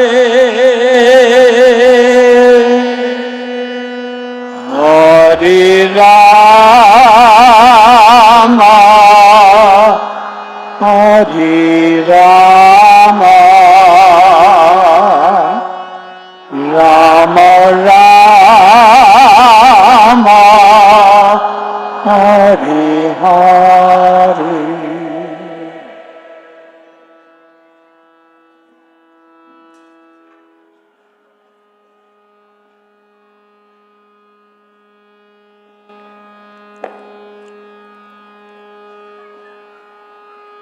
For the pleasure of Giriraj Shri Govardhan,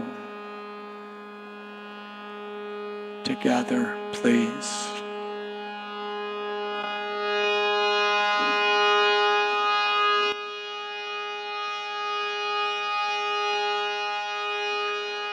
Hare Krishna,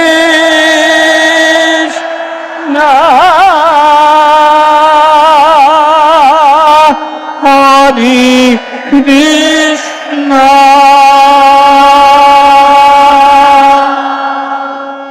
Krishna Krishna, Hare Hare, Hare Rama, Hare Rama, Rama Rama, Hare Hare.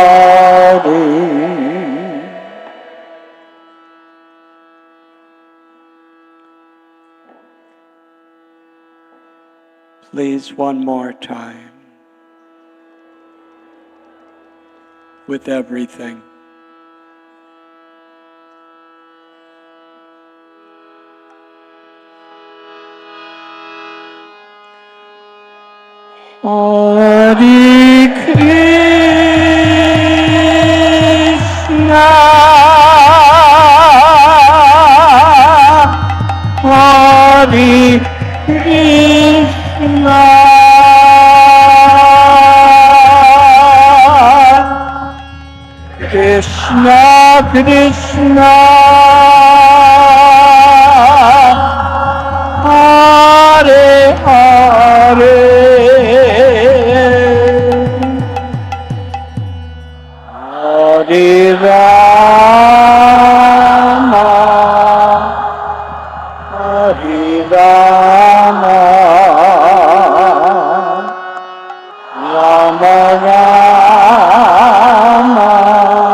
Hare Krishna, Hare Krishna, Krishna Krishna, Hare Hare, Hare Rama, Hare Rama, Rama Rama, Hare Hare.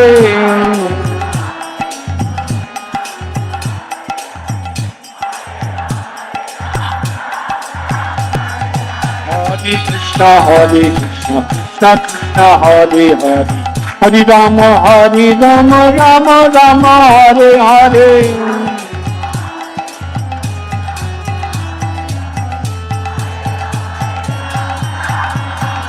Hare Krishna, Krishna Krishna, Hare Hare, Hare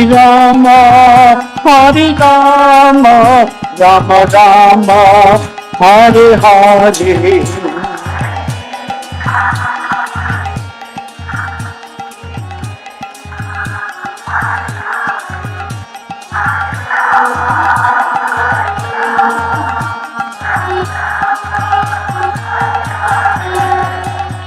Hare Krishna, Krishna Krishna, Hare Hare, Hare Rama, Rama Rama, Hare Hare.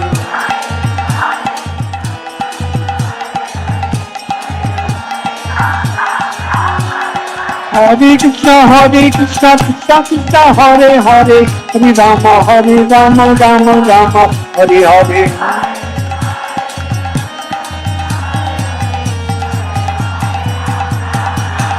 Hare Krishna,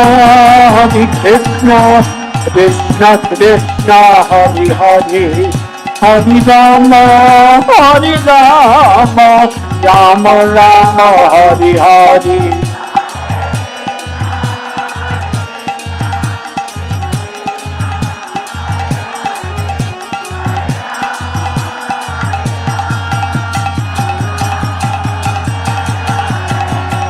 Hare Krishna, Krishna Krishna, Hare Hare, Hare Rama, Rama Rama, Hare Hare.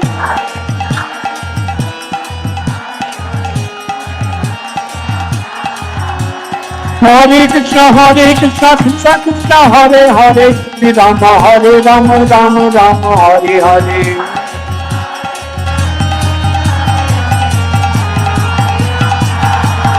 Hare Krishna,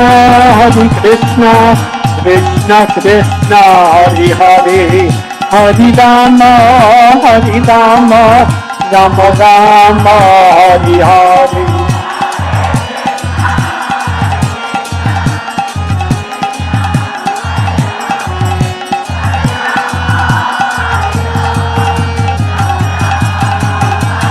Jai Jai Prabhupada, Prabhupada, Prabhupada, Prabhupada.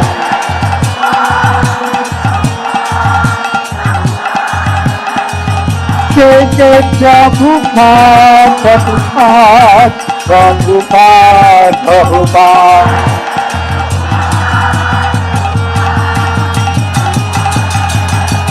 Jai Jai Prabhupada, Prabhupada, Prabhupada, Prabhupada.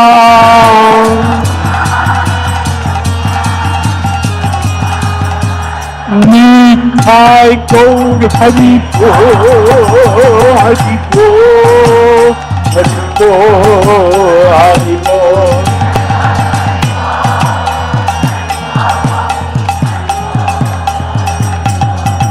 Gaur Premanandi, Jai Jai Sri Radhe.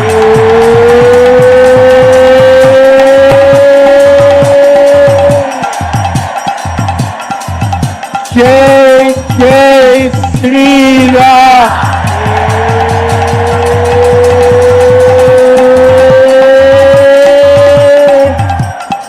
Jai Jai Sri Radhe.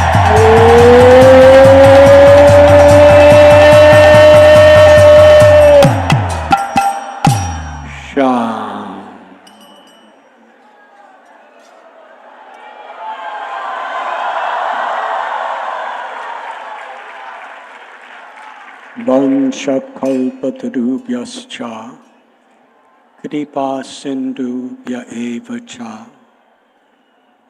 patitanam pavanebhyo vaishnavebhyo namo namaha. Thank you very much.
Hare Krishna.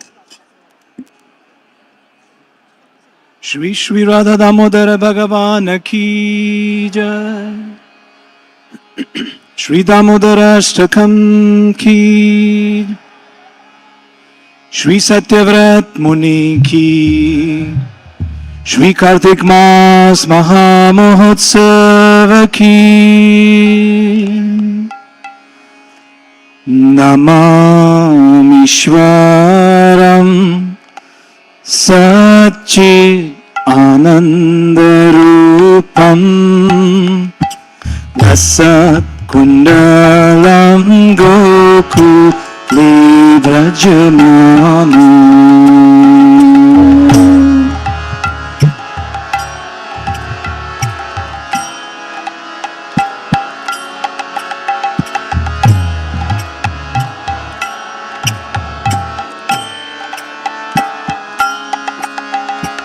Yashoda Biyolo Kaladhavamanam Param Vrishtamaatyam Tato Dhrutya Bhutya.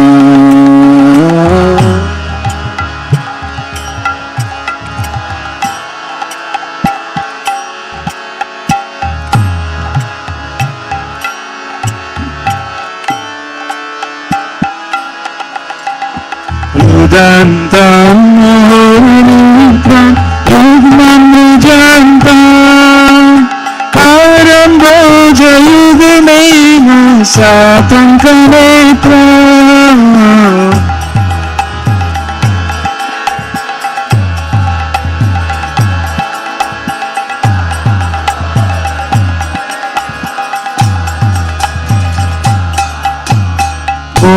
Shwasakam Patrirekhankakanta Sita Graivam Damodapram Bhakti-bhata.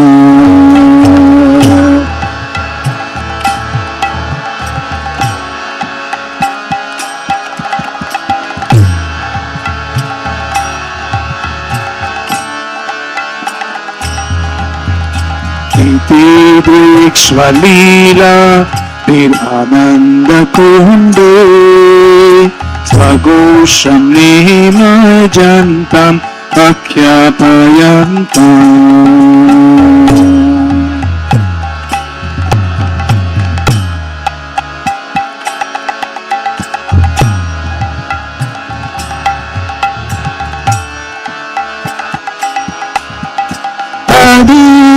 Shikakeshu bhaktajitatvam punaha prematastam shatavriti vandu.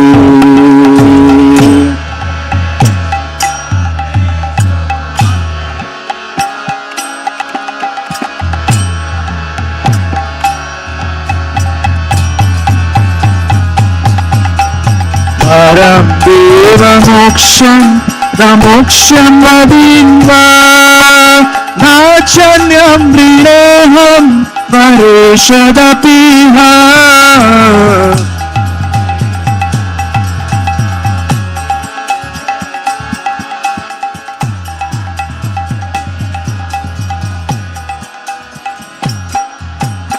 Idam teva puna Gopala balam Sada me manasya virastanti manye.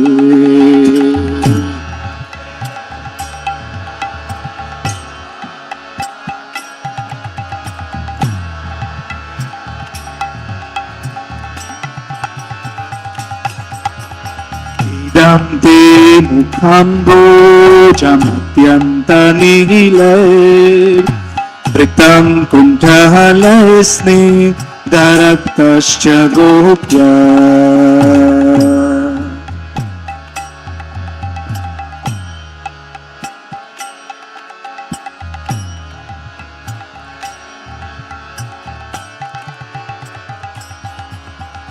Mohoshchumbitam bimbarattadharam me Manasya virastam alam lakshalapo.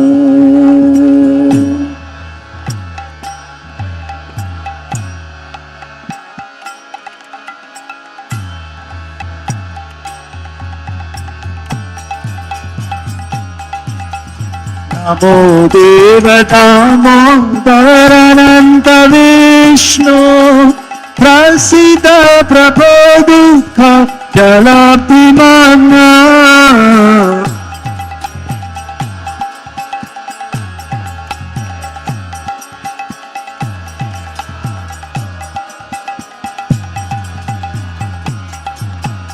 Kripa Drishti Drishyati Dinambatanu Drihanisha Mamagyam Vidyakshi Drishya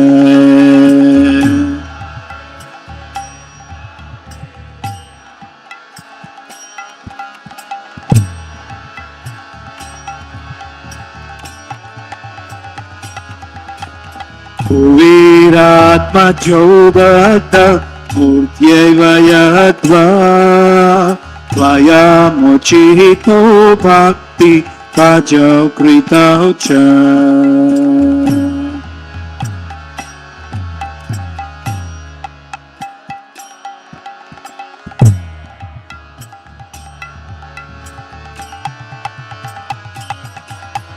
Tatha Prema Bhaktim Swakame Prayacha Namokshe Grahomi Stidamodareha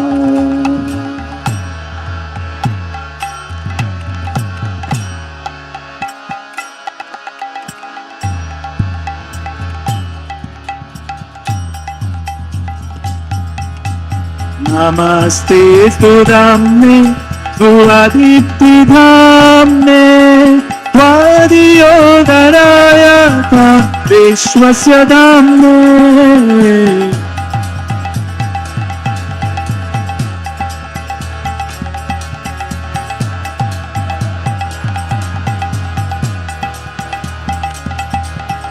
Namo Radhikaya Tvadiha Priyaya Namo Nanda Bilaya Divaya Turukya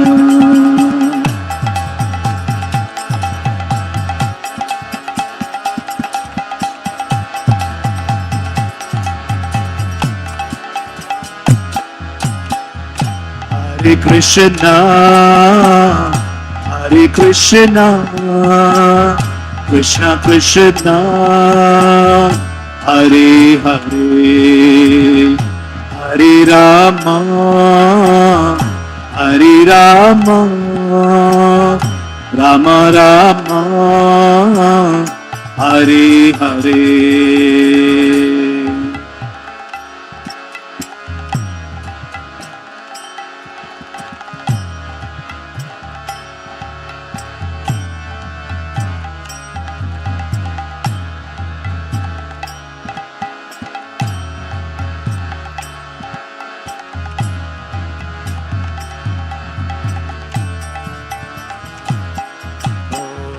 Hare Krishna,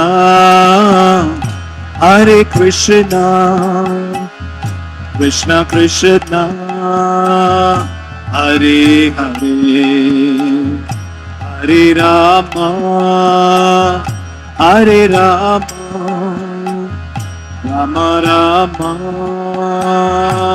Hare Hare.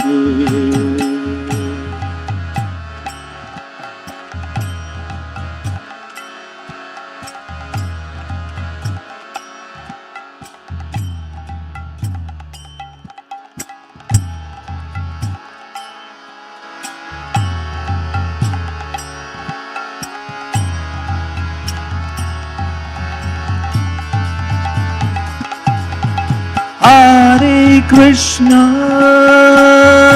Hare Krishna, Krishna Krishna,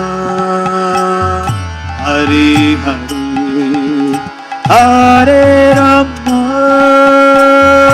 Hare Rama, Rama Rama, Hare Hare.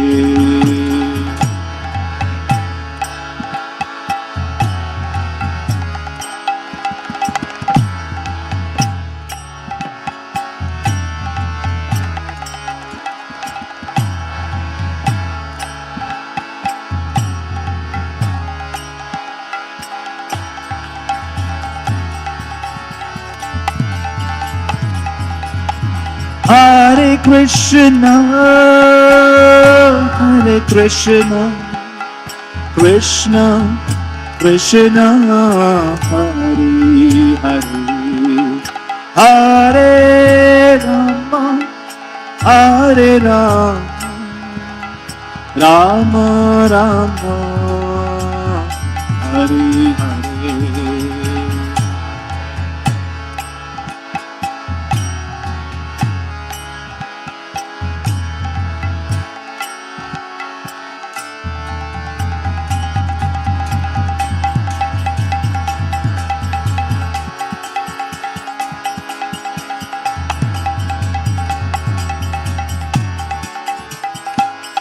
Hare Krishna, Hare Krishna, Krishna Krishna, Hare Hare, Hare Rama, Hare Rama, Rama Rama, Hare Hare.